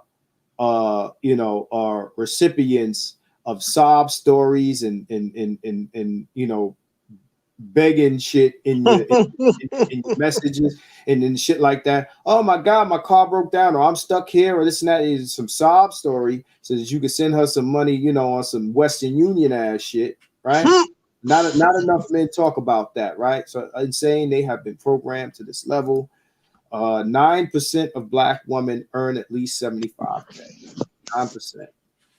Right. So they are just so greedy. So, okay. So Ian, what's good? Peace, peace. What's going on, everybody? The death of the provider male. What's up? How did he die? Who killed him? You know the answer to that, man. Shoot, man. They want you to pay. They want you to pay, but they want to have control still, nonetheless, and that's what I say. And I don't know why I've been on a Clubhouse binge for the past couple of days or whatever, probably because they kicked me off Facebook. I get your notifications, man. I see you, man. Yo, man, I be battling them folks over there on Clubhouse now, man. They messed up when they got me on there. But yeah, man. I mean, I was saying even on there, man. I mean, black women, in particular, they want to have all the control, and a lot of times though, with that provider male, the reason they dislike Kevin Samuels so much, like they're really not interested in getting a high value man like that. What they're trying to do is use Kevin Samuel, hoping that they can change his narrative, meaning they really want him to stop saying that a high value male can control this, can call all the shots. You know what I'm saying? They're really not interested in high value. They're interested in changing the narrative because, as we know, going back all the way to the Moynihan report, black women have always had a problem if the male was making good money and was making demands and putting standards on them. You know what I'm saying? That's really the biggest issue. They will actually a lot of times go to the thug before they'll go to the high value man that they even have access to, because they're like, no, I don't want to go along with his standards, and his statute. That was what happened with my marriage. You know what I'm saying? My wife, she just couldn't go along with the program. She even went to a psychic to see if the psychic could remedy the situation for her. Shit, she said she came out of the psychic or whatever. Said, man, the psychic said you were old fashioned. You know what I'm saying? Who just jumped out? Who did we lose just now? Adam. Okay, I see him come back in. Yeah, man. So that's the conundrum. Is like they just all over the place in terms of their wants and their desires, man. They want the world, and then at the same time, they don't want you to have anything. They just want you, like I said, to provide and not set any standards. So they want you to provide, but you can't have no standards. You know what I'm saying? If you got standards, they don't want your money. They gonna go back on welfare. Yeah. Yeah, they want a productive slave. Yeah, and that's Ian. I mean, I don't know if you was at the top of the video, but like, I remember saying, I said earlier, even if you do all of this stuff, even when you provide, you're still, I said, you can build Wakanda, you can build the Burj Khalifa. They say do this, and they'll do everything to oppose that. It doesn't matter what you do. It doesn't matter what you provide. We see that basically how they don't respect the history of black men in this country. You know what I'm saying? They shit on us like we never accomplished anything, and we built this country coming out of slavery. We had hundreds of black Wall Streets. You know what I'm saying? Listen, man, we've done it all, and they don't recognize shit. Yep, they don't recognize any of it, and it's fascinating because they'll talk about how they were they were working so hard and stuff just as much before slavery. Then you look at black men weren't providing, and I keep mentioning that study of female labor participation 1870 to 1970. And it shows that most black women, 33% of black women who were unmarried, remember, only about 15% of black women were unmarried, and 5% of black women who were married worked. So altogether, about 12% or less of black women actually worked prior to to 1870. Yo, can And then you it you slowly got that? started to Can be you send it? Can you send that to me? I'll send it to you. Damn. But prior to it's actually 1965. Prior to 1965, less than 12% of black women actually worked. So as much as they want to talk about black men wasn't able to provide and all this stuff, prior to 1970, really 1965, their labor participation was so low, it was negligible. Black men were providing. Black men, like you said, Marcus, they were doing everything, right? But as they, I mean, we've already gone over this in the show, but I find it interesting that, when men are searching for work, and particularly black men, when we're looking for work, men are looking at labor from how can I use this income to provide for a family? This income isn't enough for a family, right? Especially if a man is looking to get married. When a woman is looking at that labor, it's like, okay, this is what I could get with it, right? So they're looking at that at employment and at salaries in a completely different way. So when we're talking about the labor participation of females, it's not necessarily that they're driving wages down, but in order for a man to afford to care for multiple people, he has to look at jobs and employment in a different way. And so it just limits it like you said, it killed the provider male. In addition to family courts, as you already know, that killed the provider male because the guys who could provide, then the lawyers argued that he's a resource for the child, right? He can't see the child, but he's now a legal resource for the mother, this is an actual legal term they use in family courts. They will call the man a resource. It was funny when I found out, because we always talk about us being used for resources, and then when you hear attorneys actually call the child's father a resource of the mother. Of the mother? To them, we're not human beings, we're human doings. So Shane, before you jump in, because Silent Lamont is on fire right now, I want to read some of these comments from Silent Lamont, right?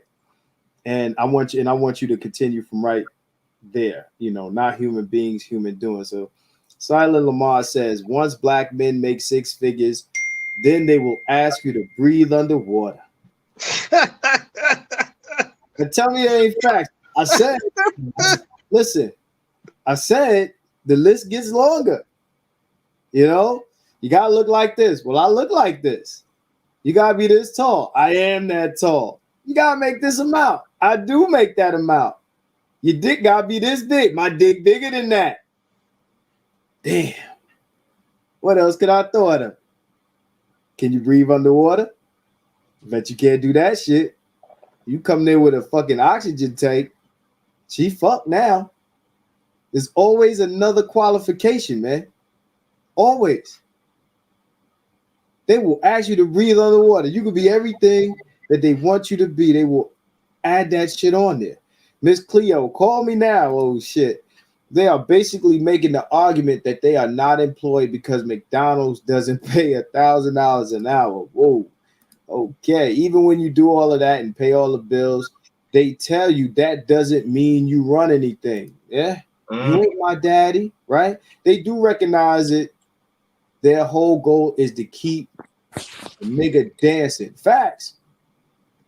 Why you chasing being a real man? Right? You chasing being a real man. Damn, I ain't a real man yet. I ain't a real man.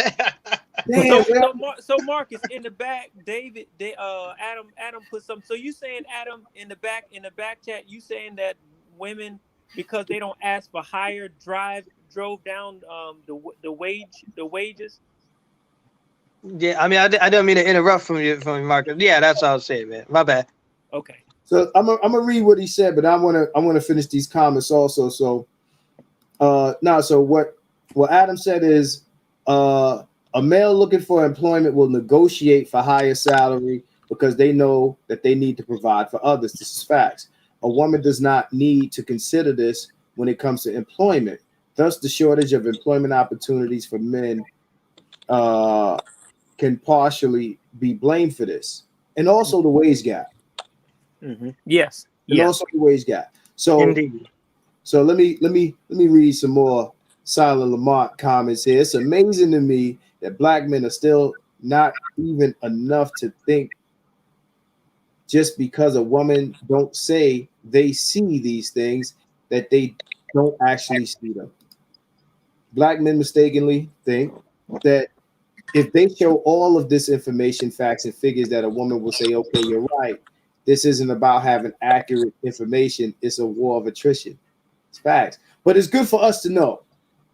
It's good for men to know so we can act accordingly. But yeah, I've done, me and Adam and Ian and Shane and Bay have thrown facts and figures at women, and that shit have hit the wall and just sag off that motherfucker. It don't mean shit. That's the thing about it. Goalposts move. If we get a bachelor's degree, they'll say you didn't get your master's. Facts. Right? I'll tell you where all this comes from. It's resentment. Yo, hold on. This is the joke I always make. It's like Pinocchio. I want to be a real man. Oh man, that's classic. Shout out to Donnie Mac, man. Yo, I say that. Shout out. Who don't want to be a real man? Oh man, I want to be a real man. And you know, if you do right, then the fairy godmother? Who I forget who was in Pinocchio and hit him with she turned into a real boy and shit. Oh no, the fairy godmother. Yeah, shit. I don't know. A woman made him a real man. Right? Ain't that some shit? Shane, talk to me. You about to say something, Shane. Yeah, so I mean, all this, it comes to it's just resentment. You know, it's boiled up resentment, because these women they'll have a certain standard for a guy, and when that guy starts to exceed it, she'll start to feel like her control is slipping. And then when this guy actually has a skill level or a certain value that is so far beyond what she's expecting, then she got to move the goalpost dramatically each and every time. And that's like her last card that she could ever play. Like with my ex, the things that I would do to her, from her perspective, it was indistinguishable from magic. She just didn't know how the world worked, and I was getting stuff done. And it bothered her that she couldn't move me off my square. You know what I mean? And then even after her, I started noticing that type of behavior from women too. It's like they see that I'm a guy that moves a certain way, and instead of appreciating that, they would constantly challenge it in a certain way to see if they could either get under my skin or get me to react, because they had nothing to compare with. You know what I mean? Mm-hmm. They saw that they were jealous. Yeah, they were just jealous. You know, their degree or their income didn't mean shit to me. You know, I told a woman that if I made $1 million today, ultimately, I mean, I'm speaking truthfully, it would be meaningless to me, because I already have a mindset that is so far beyond money. I only look at money as a tool. I don't see it as something that I just got to chase after. You know what I mean? Money comes to me when it needs to come to me, and I get stuff done. And everybody that knows me knows that I do stuff on a level that most people can't do. And I'm still learning and growing, and I stay humble with that. So I just want, again, I want to reiterate to everybody that's listening, everybody in the chat, that, you know, the death of the provider male is about eliminating provision as a pathway to masculinity, a pathway to, to your, having your own purpose, right? You define that. We don't call women real women because, they suck dick well, right? Or they, we don't have these self-serving definitions of what women are, right? Now we have our preferences, but nobody says, I don't hear it often said that a real woman does this and insert self-serving. Like, you can't be a real woman until you do this or that. Now we know what men like, right? What men tend to like, but you don't become a woman by virtue of serving or service. In that, especially in modern culture, and that position needs to be vacated by men. Bay, I haven't heard you speak in a minute. Well, I mean, I'm just listening because I mean, as I was saying earlier, I want to respond to you too, but go ahead. Right, with modern day relationships, if you're trying to be in one and you're cohabitating with a chick, I mean, you really should set ground rules about expectations, about her coming up out of her pocket to take care of the utilities, because nobody lives for free, not even children. I mean, that's why we give them chores and whatnot. And also when it comes to like that whole, going back to the whole Denzel, his money is the house money, you're responsible for your own tampons and stuff. Now, do understand, if you busy and I'm out and about and you need it, yeah, I got you. But if you see we running out of dish soap, take your ass to Kroger. Why are you texting me? Run the Kroger. But my thing is, if you ask me, because I mean the relationship is give and take. You're not roommates that are screwing. But if you ask, like I said, if you ask me and I'm not busy, then I got you. Because in return, if I ask you to do something, you should have my back too. A relationship is all about give and take. You're supposed to work together to build peace and harmony together, in a stable household. But if you can't do that, then I would suggest you just don't do that. But the thing is, if you really want a good relationship, is because I mean, let's be honest, the provider male is dead, especially for median income guys.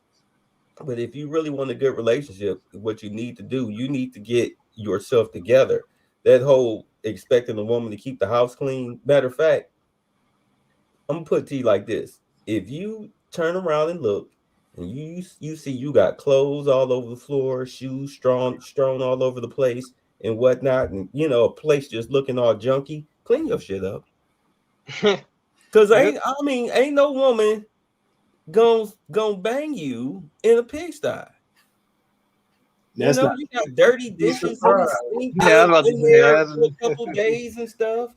Bedroom looking like a goddamn come on.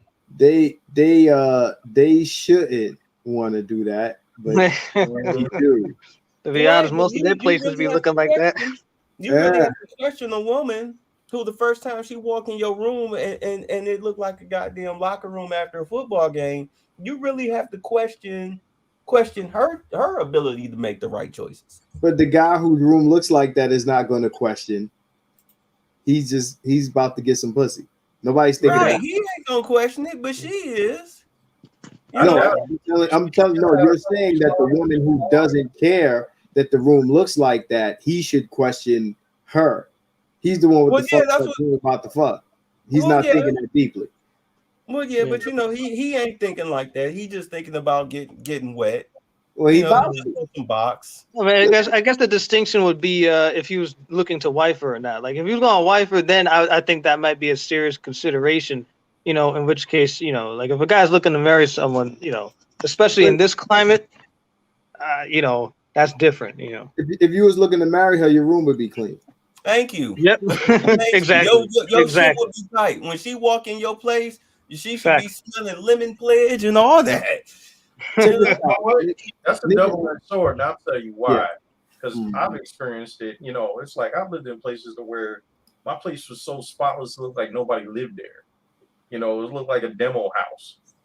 And then women would see this and they would get mad, like, you need to mess stuff up so it looks like someone lives here. I gotta co-sign that. Yep. Well, again, you gotta question a chick who says something like that. I do, and I don't actually. I do more than question them. I stop talking to them. There you go. There you go. But that's that's who the choir. The choir is gonna do that. Check. Look, it's like this. If you have a clean spot and a woman walk into your place and she asks you, well, she don't. If she asks you like you got like a roommate or. Did you have an ex-girlfriend that stays here or something because she can't believe that your place is so clean, I'm gonna tell you right now, number one, she is used to low value men, okay, who don't take care of themselves, and that's a damn shame. Mm-hmm. Okay, and do understand that all of this is conditional based on how she behaves. If she looks surprised and genuinely happy, you know, hey, that's a chick who appreciates you being a decent human being. But you know I'm what else saying? they see more of when they see a guy that keeps himself together in every aspect? They start to see, okay, this guy really doesn't need me for anything. So if he doesn't need me for anything, I got no foothold. Yeah. Well, a chick that's worth something, she, you know what? Either she won't be bothered by you she'll actually be proud that you a guy who was actually on your shit, or she feels that she's lacking, if she feels a little insecure about that, she should step her game up. So she either riding with you or she not. Sounds good. That's the ideal. I mean, Yes. us men, we Oh, look it's at hard. Trust me, I know it's hard, but it all depends on the type of chicks that you shooting for. Well, I mean, the thing is, as men, we romanticize relationships and we look at it from an idealistic perspective, whereas women look at it from an opportunistic perspective. Pragmatic, perhaps. Yeah. So all this this sounds good on paper shit that is being said right now. Understand, right? Shit could even look like that. The girl could come to your house. Wow, this is great. This is clean, and do all the things as you think is associated with the good woman, right? But that can also be a front to whatever she thinks she's going to get from you. Yeah, I mean, it's not an open and shut case. You got to continue to vet your dick. Absolutely not. But, I'm just saying, like, when it comes to this provider male shit, like, look. Yeah. Look, at the end of the day, I mean, there's no, like I hear guys talk about vetting and shit like that. A lot of motherfuckers in divorce court and family court that thought they were vetting. Mm-hmm. Okay, people change, people grow, people mature, people become other motherfuckers. There's no way to guarantee that your ass won't be hung out to dry like every other motherfucker, unless, and this is what I was gonna say to you earlier, Bay, when you were talking about make sure your name is on this and that, and that's why I asked you, are you talking about like girlfriend, boyfriend? Because none of that shit matter when you're married. Mm-hmm. Yeah, I was talking about boyfriend, girlfriend. Yeah, so again, we're talking about relationships, outside of marriage. You know me, bro. I tell a motherfucker, don't do it. That's the only way to really protect yourself. Beware of marriage and beware of having kids with these women, because after you do that, all bets are off. Like, it doesn't matter what other shit you do, and if when it goes left, you'll be blamed for choosing the wrong woman. Mm-hmm. I think most guys get married because they can't conceive the idea of someone walking down the aisle with them are capable of such destruction. No, they're trained. Understand? Again, they learn. Well, you're right, but the reason that they feel that way is because they learn that this is the way. Mm-hmm. It's taught. Listen, bro. Listen, you go to the hood, right? 9 out of 10 dudes in the hood is gonna be hood niggas because they grew up in the culture of hood niggas, right? So the 1 out of 10 guy who's not a hood nigga grew up around hood niggas. He's the outlier, right? So you get all of these black men who, I mean, we all came up in the same culture. We are the 1 out of 10. Understand, the simp brigade, the simp army, they're the majority. We ain't the manosphere ain't the majority. Jim Jones is the majority. So let me read some of these comments, man.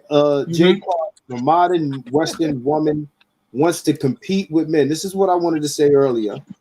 When you come with this and this and this, and like you said, Ian, like your wife, and they want to compete. She's competing with you. Well, let me say something to that. Hmm. You know, because Dr. Johnson and Dr. Neal and Gigi were just on, right? Yeah, And yeah. and I you hate know. when I bump heads with them guys, man. Like, yeah, I seen the notification go out. I'm like, damn. But again, yeah, I don't like to compete with the other guys in the space. But go ahead, man. No, but so yeah, so one of the things he had just said, because I went over there for a second, and one of the things that Gigi ran down was the waves of feminism, right? So Yeah. that wasn't the point of the stream, right?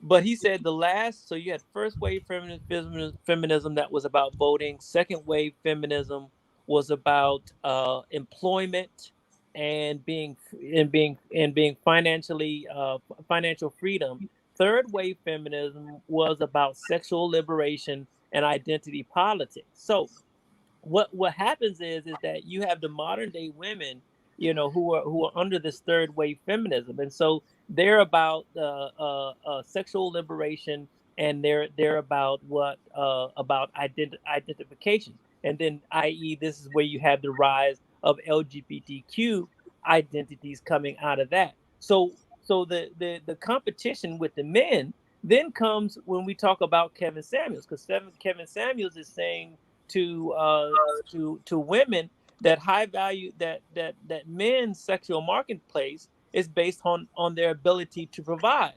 Hmm. Now take these women now who are independent, right? They are more thinking like a male. So what happens is that for them to feel like they are sexually attractive, right? They actually now have put themselves in league with competing with men in terms of being attractive. They actually don't understand anymore that no, your physical beauty is what makes you attractive. They think attractiveness is based on their ability to provide. So what happens is that now their self-esteem goes down, right? Not anymore by just a sexy woman. Their self-esteem goes down when they see a man that's doing better than them financially, because again, with the sexual liberation goes the identity politics. So they're all hung up with the idea that they have to do better than anybody, male or female, to feel like they're sexually attractive. And that's when they get in a relationship with a man, they can't turn that off. They get in a relationship with you, they really don't want you to be doing more than them, because they feel they're not sexually attractive anymore. So they're going to try to emasculate you. I think they're aware that their appearance is what makes them attractive to us. They don't want to accept that, because a lot of the women that you see that are the most successful, what they look like. So what they're trying to do is tell you that you should value their accomplishments and success and their money that they're not going to contribute anyway. Mm-hmm. They want you to pay for shit, right? Yep. They this is what you see all these movements and hashtags about. It's about changing what you value while remaining, in their value system. Like, their value system for us has not changed.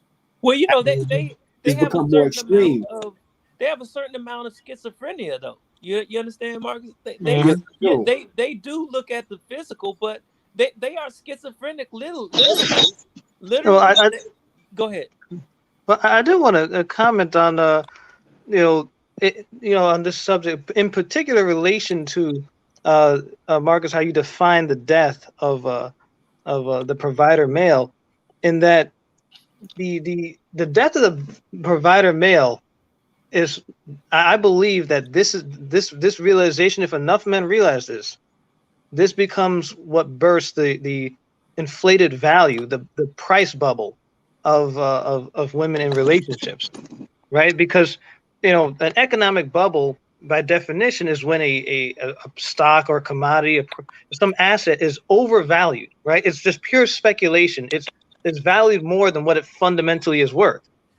And the things you just said, Marcus, and the things you were just talking about, Ian, was speaking about what she actually gives. Like you said, she doesn't actually give you any of the money she makes. right? As people mentioned earlier, the sex that you have is mutually beneficial. Like the things that a woman actually brings to a relationship, they are valuable, but they're not as valuable as we're led to believe.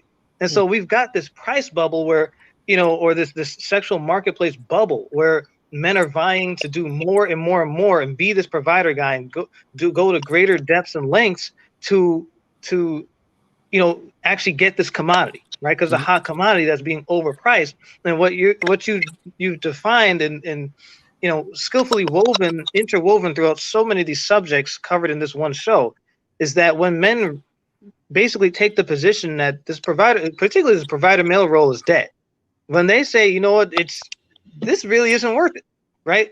That's the pop of this price bubble. That's when we begin to see, because just like you said earlier, everything we do, they ask for more and more and more. So when is it enough? When does the bubble pop? And this subject right here, the death of the provider male, when we make this decision, like you said, that's when it pops. It's over. I see. Yeah, that's when the price comes crashing down. And if you've seen an economic crash before after a price bubble, when there's real estate that you're building and nobody wants to live in it, and you got to hold that L after you invested all that money, it's when women invested their whole lives and thinking that they're so nice, and now they're 45 and ain't nobody there. That's when you see the bubble. It's easy to see it after it happens, after it's popped. But while it's happening, it's hard for people to see it. Yeah. I can't hear you, Mark. You're muted. Yeah, I'm muted. So yeah, they got this shit was ringing in the background. So they got all these degrees on their wall to like it's a doctor's office, right? But then they realize I'm sorry, man, the way you said that. Like, but damn, I fucked up. Like we were telling you the whole time. Right? Without saying no names, I have friends like this. And I'm telling them, look, you're gonna be mad later. Right? All this stuff that, you're doing this now and it's good. They're like, well, I'm doing it just in case. No. What you're doing is you're foregoing that for this. Not the choice. And I tell women, I say, all of this investment that you're making in your careers, and it's cool for women to have careers if they want. I told a friend of mine, I said, like I would say a lot of guys, right, especially single guys, man, a lot of us single men, some of us, I could say this for myself. I don't want to speak for everybody, but a lot of us we chased. If we went after a certain career goal or whatever the case may be, some of us decided that we can't do that and have children and be married and all of that shit at the same time. One of these things is going to suffer, right? So you're aiming for a goal, and if you're trying to do that, and let's say you got a kid, you got to buy a female or whatever the case may be, y'all not married, there's a lot of things that you'll do earlier in your life that'll slow down your progress, right? So a lot of guys, they want to achieve the goal, then have the family, or at least be on path, right? Right? But what it is with these women, understand, like when they do this and they're alone, because see, when you're a guy doing it, let's say you got a woman and baby moms or wife or whatever the case may be, and she's supplementing, she's helping. Right? But women try to do all of this alone. You try to be the career woman and the housewife to yourself. Right? By yourself. You're all of this in one person. And then that's why you got little boys that can't read and all this other shit. Yep. Right? Because something's going to suffer. Yep. Something's got to give. And I do want to add to something you were just saying, which I think is, just as a sidebar, I think it's funny that they do all that stuff just in case, but then when they do have to actually do it, then they fall short on it. So, right? Like they get the. Go ahead, man. I'm sorry. Well, that's part of the death of the provider male is when they started stepping into the role, because in a lot of ways they devalued it. I mean, because the culture started recognizing that, hey, being a provider means that you really don't have to do much of any damn thing, because most all a woman has to do to be seen as a provider is just be on welfare. You know what I'm saying? So now, you know, the culture is actually recognizing these women as head of households, even though they don't pay no fucking bills. You know what I'm saying? So now you coming into a culture where they can be a head of household. You know, they can be a provider, not even putting forth any money out of their pocket. Shit, you already devalued. You know what I'm saying? Because they don't respect it. Because when they stepped into the role, as you were saying, they said, okay, now I know what it is to be a provider. So then they don't look at you and what you're doing. They looked at what they were doing. They were like, man, to be a provider, you really don't have to do shit. So they really just gaslighting our ass. Well, that's what I was saying. You talking about welfare? I'm talking about the state, whether like we were speaking on earlier, whether it's through welfare or through this education that they've been getting and all these subsidies and all this other things that they've been throwing at us in throwing at them. Everything they give to black women, they say, well, this is what we're doing for black people. Right. Let me catch up with some of these comments. And Steele, he made this is interesting. He says, and I've said this before, if your counterpart is physically stronger than you, then your only path to dominating that force is through consistent manipulation tactics. She's clever beyond measure. And I've said this in the past where I feel like women's what I call passive aggression. But women have passive aggression and men have aggression. And women are like the masters of passive aggression. So the first thing I wanted to do after making $1 million is to make another $1 million. Said, okay, Marcus, but they pride themselves on that. Shahrazad Ali called out female rappers that pride themselves on being promiscuous. Yeah, we know, because listen, when women have the looks, that's what they push. When they don't, they go get degrees and all this other shit and try to get their attraction through that. You don't. How many of the baddest chicks you see be on some? Oh, I make 6 figures. I drop. The baddest dime piece chicks, and Bay, you know what I'm talking about. The baddest dime piece models that we have come across, right? They don't talk about how they buy their own house or buy their own car. They brag about having a nigga get it for them. Yeah, because there's a lot of simps out there that'll do it. But that's what they derive their pride from. Women who look good, who are beautiful, they derive their self-esteem not by what they can buy, but what they can get men to buy them. I done rode in some nice cars with some bad chicks these whips were financed by niggas. All right, so we gonna go into the next comment. All right, so you mind if I come drop a few cents? Lamont, let me know if you want to jump in here. All right, so this woman at the ATM asked me to remove her card from the slot because her nails were so long and curly. Yeah, those women. Yeah, right. Those women told you to mess your place up because they felt intimidated by your cleanliness. They weren't on your level anyway. Yeah, aside from a dirty house, some girls, they gravitate to men like he said, they gotta feel like needed, right? They gotta have a place. They gotta have you gotta have a flaw that they can fix in you. All right, so 100 is absolutely right. There are 0 guarantees of success of a marriage. It does not matter what type of man you are. That's facts. I've been saying it forever. I don't give a fuck how much you vet. You meet a moms, you meet a pops. You do everything that you can. It is still possible. Although it might be less likely. Of course, I'm not recommending that you don't do these things, Bay. You feel me? But I'm just saying that there's no guarantee that your ass won't be standing in front of Judge Wapner. All right. Compete on a 5-foot rim, but only their side can use it. We have to use the regulation rim. All right. With the double rim. Wow. I'm almost out of here, so I ain't worried about it. That's Brick City. Yeah. So Yeah, man. You know, at the end of the day, man, like I said, this whole idea of the provider male being dead. I mean, aside from us deriving manhood and masculinity and self-esteem and self-purpose from provision, I mean, the job, not only has it been taken away from you, you should vacate it, because it doesn't, it's like working somewhere and you think, you know, you come to work every day, you ain't never late, you gonna get promoted. Like, it's not merit based, right? It's not merit based. None of this shit is merit based. It's a con. All right.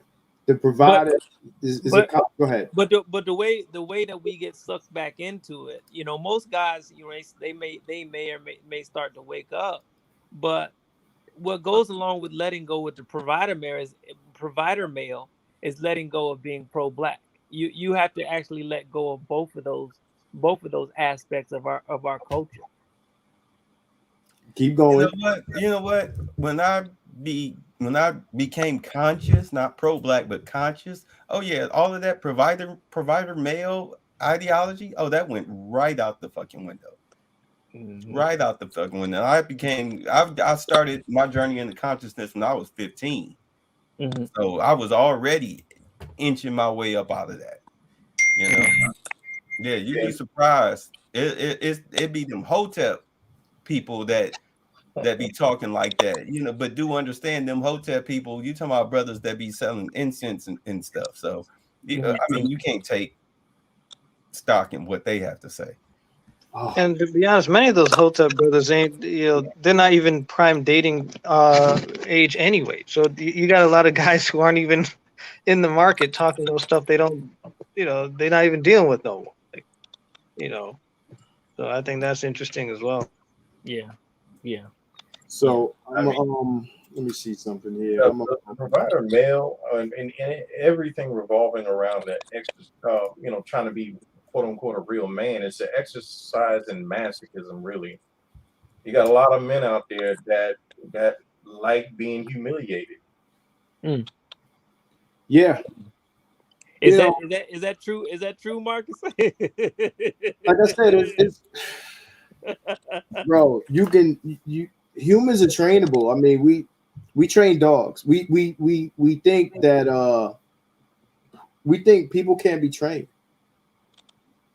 You know, the women have learned, right? Like, you know, that going out and getting jobs and degrees and this and that and the other makes them attractive, or they think they can substitute that for their unattractiveness, right? Because that's the way I see it. I see that these women, they know what men like, right? They know what men like, but they think they can play. They project their attraction onto, you know, onto us. Like what they find attractive in us, we should find attractive in them. And you know, what they do is, again, because they don't want to do the work to become attractive, because they've been told that that's a bad thing. They told that being independent and strong is a good thing, and they think that we value it, or they want to force the narrative where we are, and it always fails. It doesn't matter. You end up with all the degrees and all the income, and you got your nice house and this and that, and then you end up on some talk show talking about why can't I find a good man.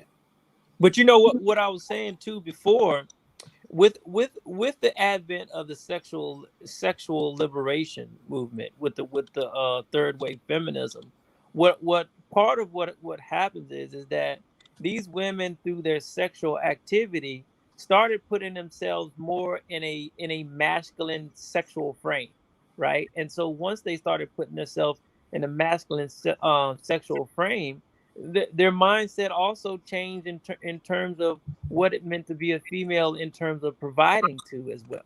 I mean, that's just one of the ways that they put themselves in a masculine frame. I don't think that was necessarily the only driving force, but like I think it's just one of the things that we saw where they put themselves in a masculine frame, and I think that's a result of a few other things. We got G serotonin. Hey, how the brothers doing tonight? What's good, man? Yeah, man. I was just relaxing, listening to the convo. It's a pretty good topic. No doubt. Provider male is dead, brother. Talk to us. I don't necessarily believe the provider. Can you hear it? You there? You speaking? You know, we naturally do it You went because out. You might want to start your sentence over. You kind of bored out.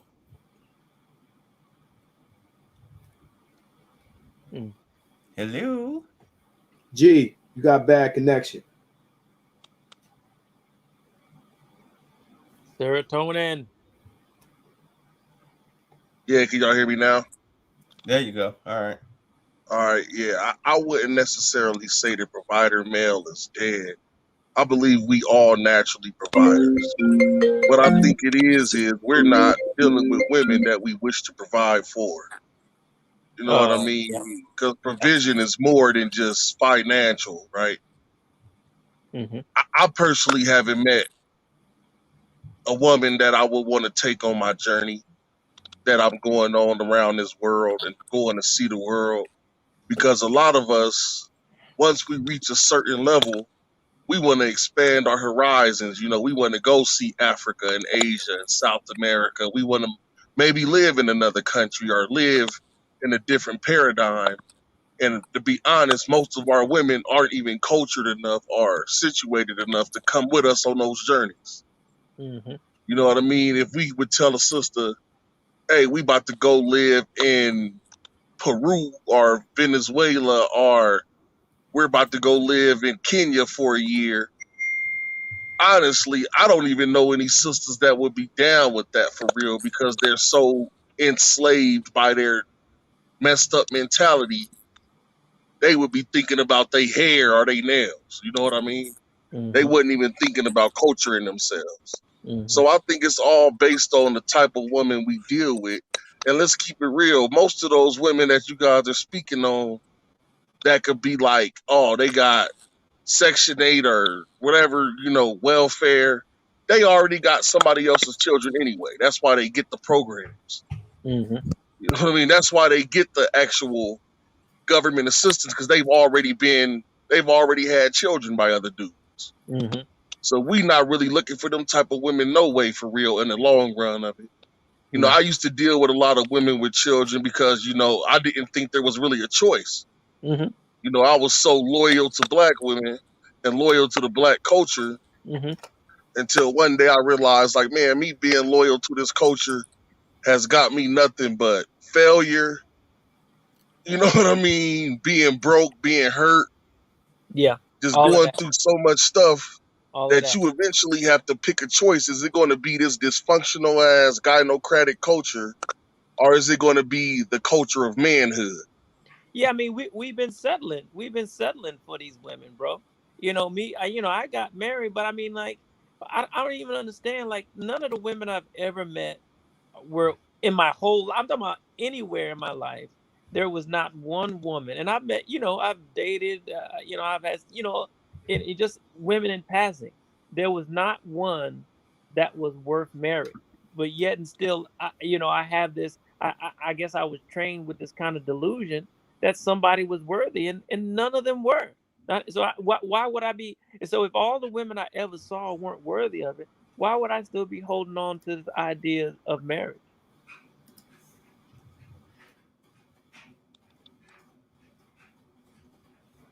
So let me ask you, G, you still there?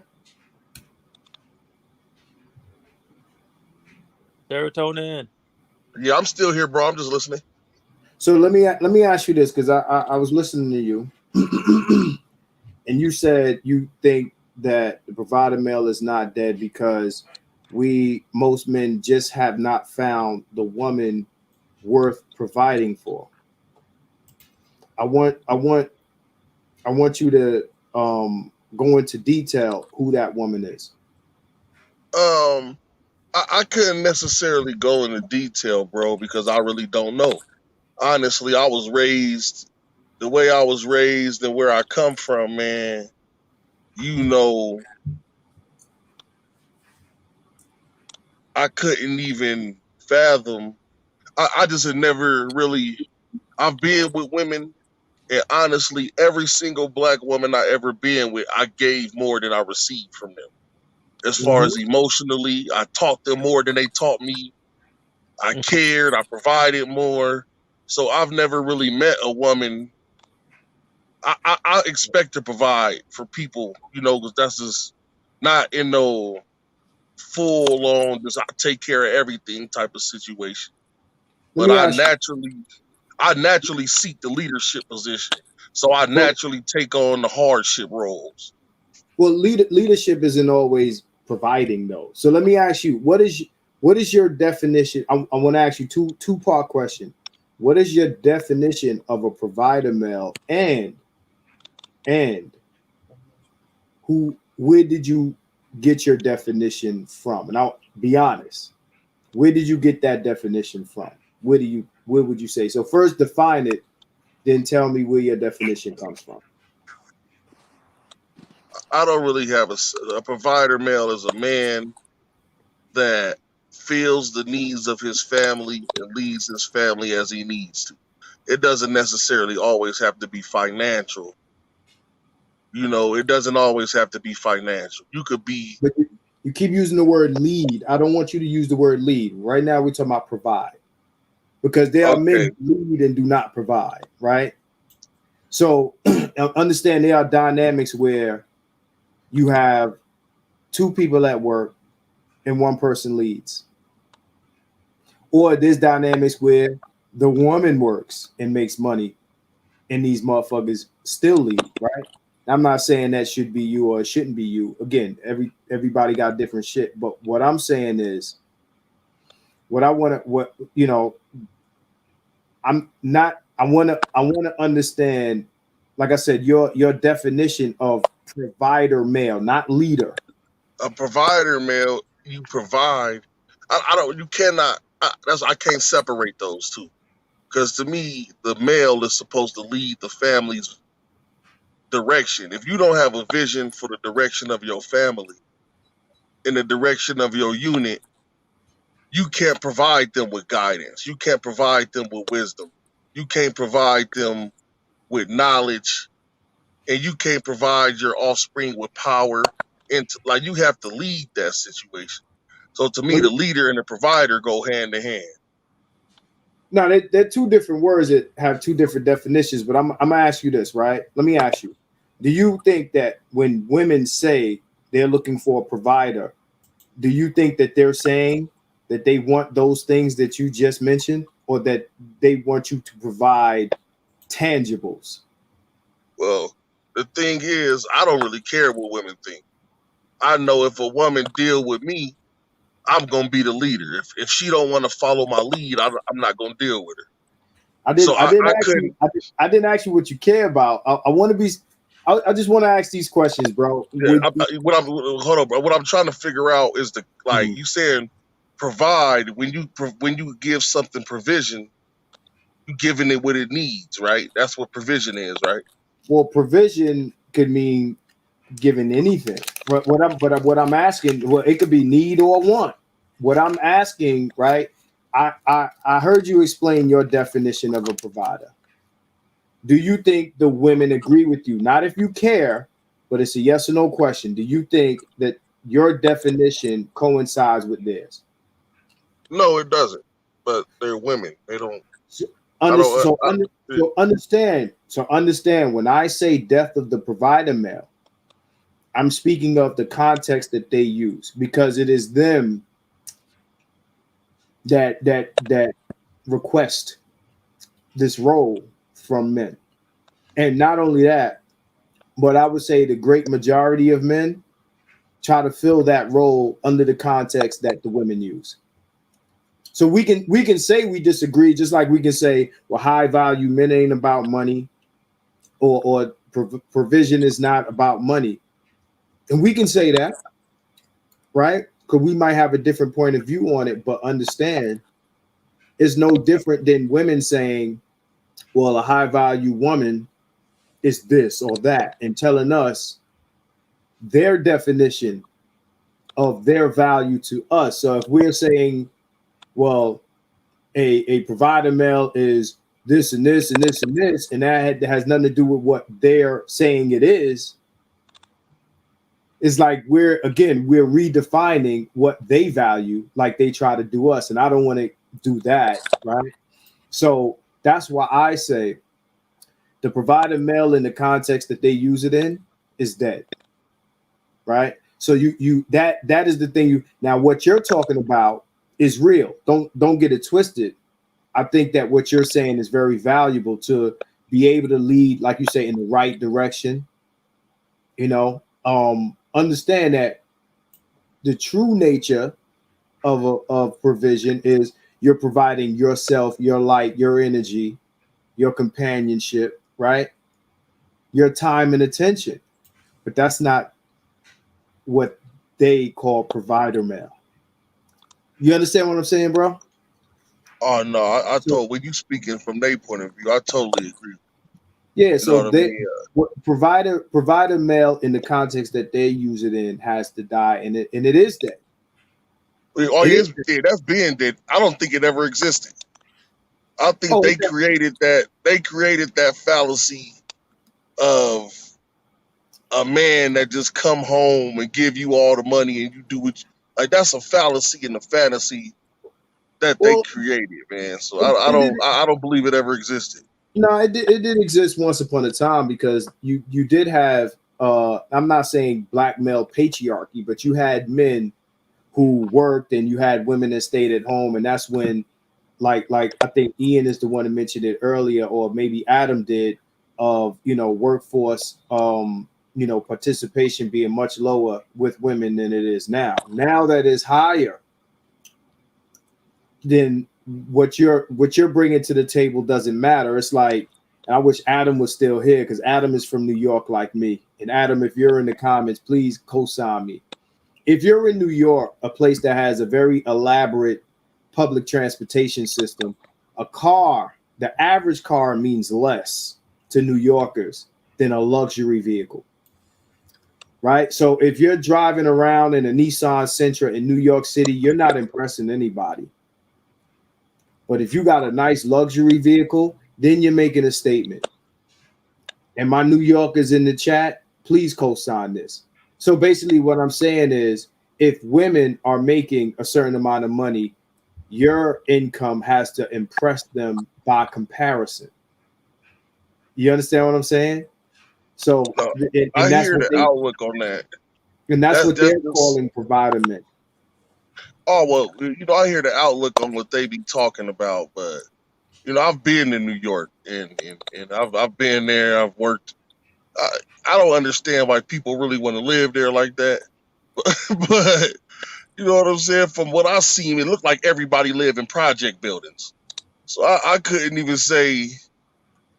That dynamic. I would never understand that. But I personally haven't met many women that make as much money as men.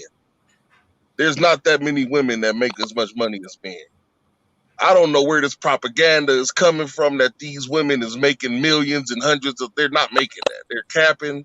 They coming on here lying like they make 100. Like I watch some of the content and it's funny to me that like 6% of women in the country in the world make 100,000, but every single woman that come on the internet make 100,000.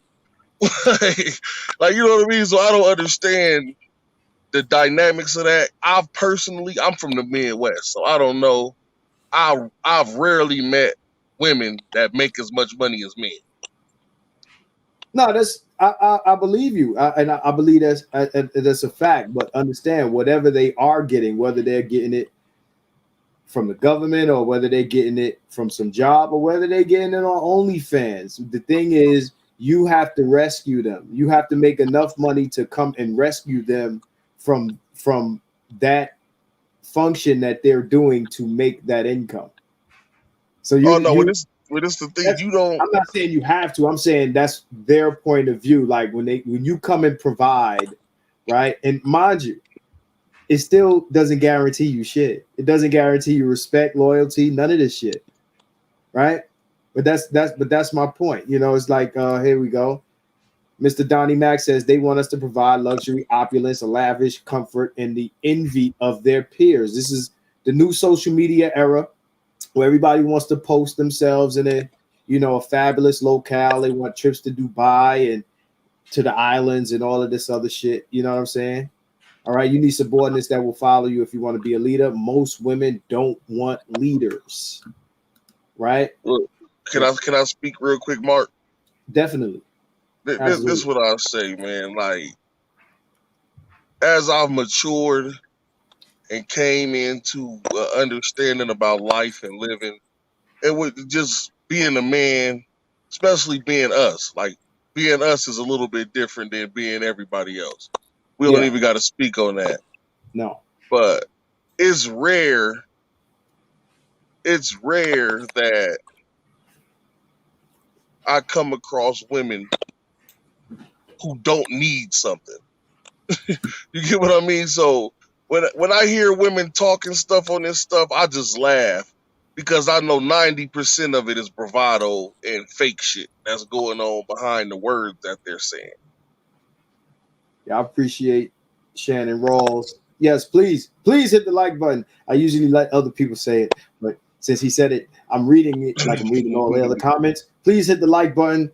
All right. So,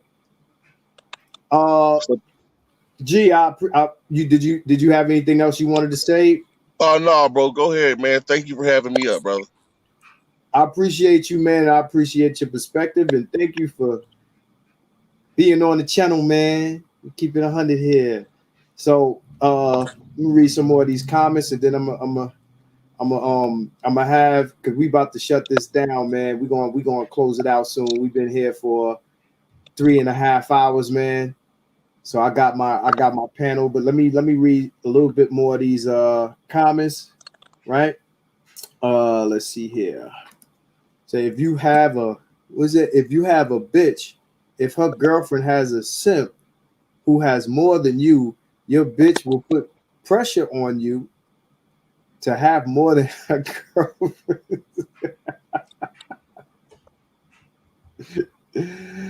Oh man. Straight out of Sidney. Straight out of Sidney. Hey, Bay, look who it is. Brandy B. All right. So, look who's here. Yeah. Love them, they ignore you. Marcus, Ignore, they love you. Marcus, talk to me, Bay. Talk to me. In this, give me a call. I got some shit going on. Definitely. So, all right. So, gentlemen, closing comments, man. You want me to get at you first, Bay? I mean, I really have nothing to say. You know, what needs to be said has been said. You know, just got to be careful out here. You got to know how to pick them. You definitely got to know how to pick them. I say you got to get your drywall game up. That's an inside joke. I hate to push back on you, babe, but like, there's no way to pick them. It's like picking a car that's not gonna break down after 200,000 miles. Like, you ain't gonna do it. They all break down. Pick a marriage would be obsolete. There's a way to pick them. It's just that people make a lot of bad choices. Not everything is 100, but still, you can minimize your damage by learning how to be, how to avoid risks. I mean, no, listen. Men ain't gonna stop getting married just because of these situations. You know, they say what half of the marriage end up in divorce, right? Not half of them, but No, half. That's a stat. Half. If half the people got divorced, then half of the world would be miserable. The world is miserable. Half of the world is because of divorce. Understand, bro. That's a stat. I'm not going to debate that with you. Half of the marriages end up in divorce. 70% of the divorces are initiated by women, and the couples that don't get divorced, I'm not going to cite a number for what I'm about to say, but a lot of dudes are unhappily married. they don't get official divorces because you know how that goes, right? So understand, despite all this, people still get married. Okay, so I mean, shit, people still smoke crack.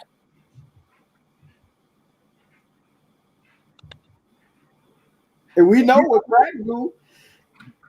You know what I'm saying? So, but hey, babe, I'm gonna hit you. Okay, I'll be waiting. All right, man. I'm gonna holler at you, man. All right. No doubt.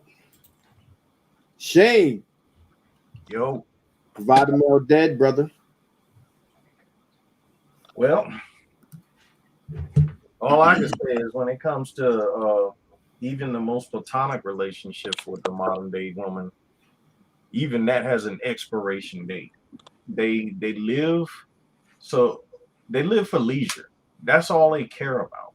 You know, um, I think it was G that was talking about a woman being cultured and traveling with a man and stuff like that. Yeah. They Yeah, he's right. They would never be interested in that because it doesn't satisfy their instant gratification. You know what I mean? It's more of a male trait to want to grow and develop in a way that's more focused on the journey of life rather than the fleeting emotional experience. You know what I mean? I think women to get on a plane with you. Yeah, they'll get on the plane not for the experience. They'll get on the plane so they can brag about getting on the plane.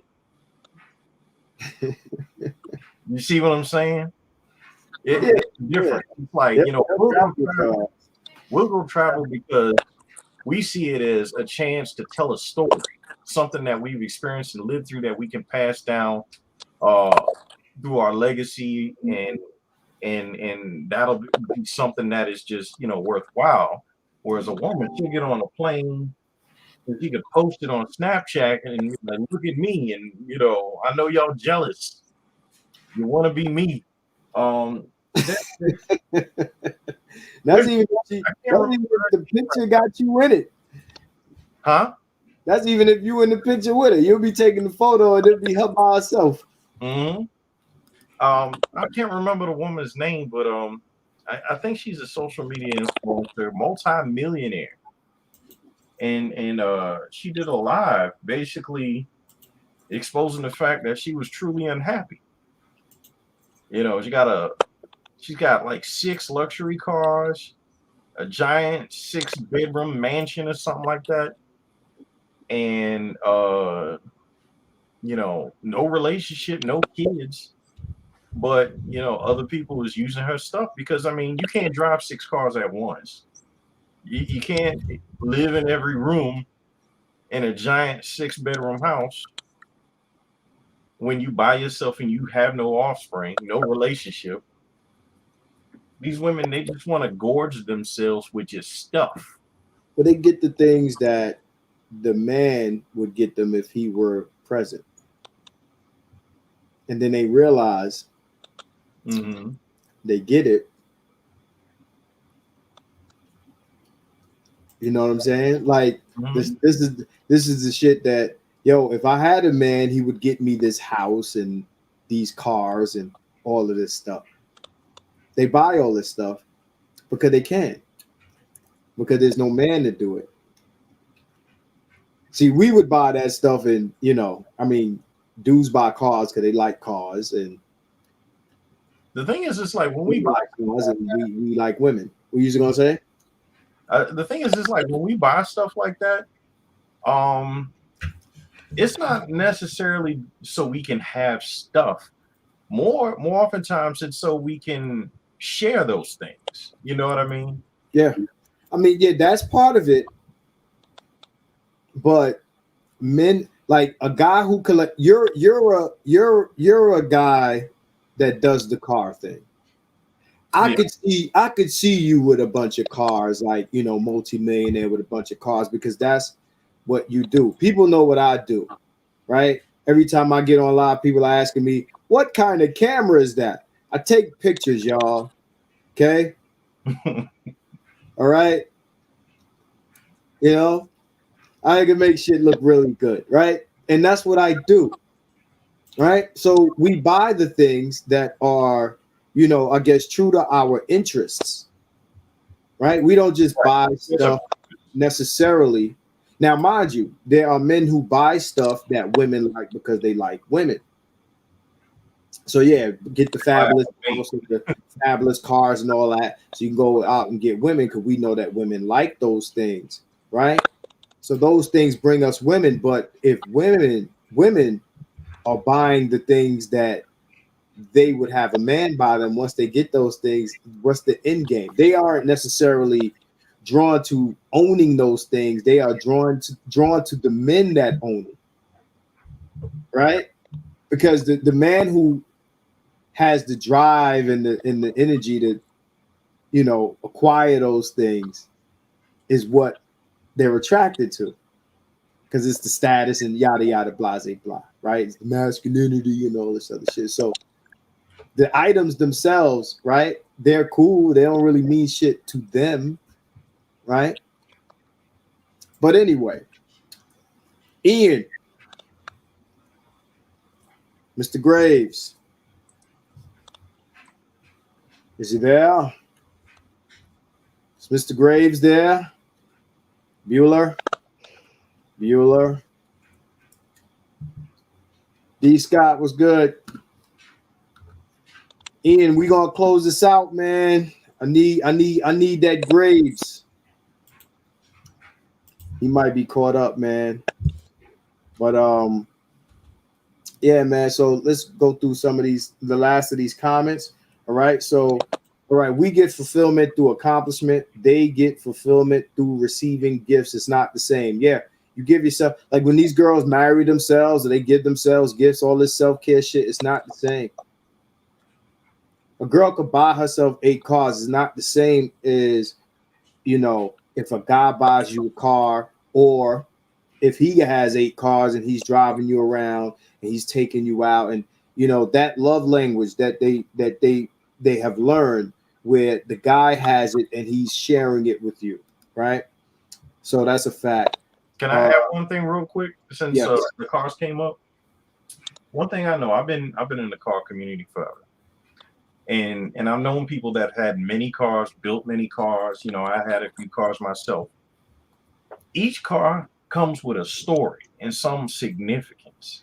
You know what I mean? So it's like when you ask a man about a certain car or whatever, there's usually a story to come with that. You know, but if you ask a woman about stuff she bought, there's nothing. It's just she got it because she could. There's no significance, no actual value. You know what I mean? Yeah. No journey, nothing learned.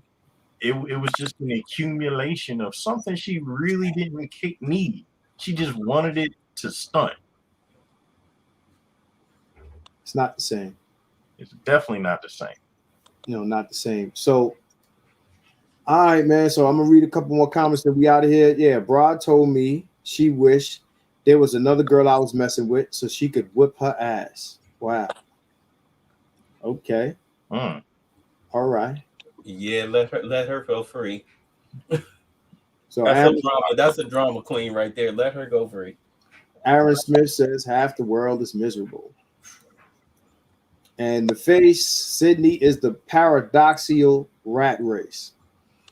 Yeah, I want to thank the face, because the face, you know, he had hit me up on another video. You know, he's been telling me he wanted to jump in and give his perspective, man. And, you know, it was cool to listen to, you know, somebody native to Australia give that Black experience, because, you know, we don't often hear about that. And it's just interesting how, you know, the ratchet culture has infected Australia.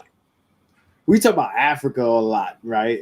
Ratchet culture has gotten over there, but Australia, though, like that's the last that's the last place you think they would be ratchet, right? Yeah, I know they got misandry over there, but ratchetness? I'm not up on it in any of it, but all right, man. You know, I want to thank everybody for jumping in here. Please don't leave the video without that thumbs up. I need it. I need it. I need it. I need it. I need it. I need that thumbs up. It's free. It's free. Man, you sound like a fucking crackhead. That's right. It's free. It's free. It's free to click, and that's it. That's all you gotta do. I need that. I need that. I need that. I need that. You know what would be nice? One quality that would be nice if more women had it. And that's the integrity to follow through on doing what they say that they're gonna do. Oftentimes that never happens. So I hope my friend is listening, right? The one quality, I ain't gonna say the one, but one of the qualities, one of the most important qualities that I would like to see, just keep it 100. That's it. It's easy. Keep it 100. You see? Look. Keep it 100. Look, see? Keep it 100. Right? And that's all, folks. Appreciate all y'all for being here. Thanks for coming out. God bless you. And good night. Wait. Where's our punching pie? 100 people. Punching pie.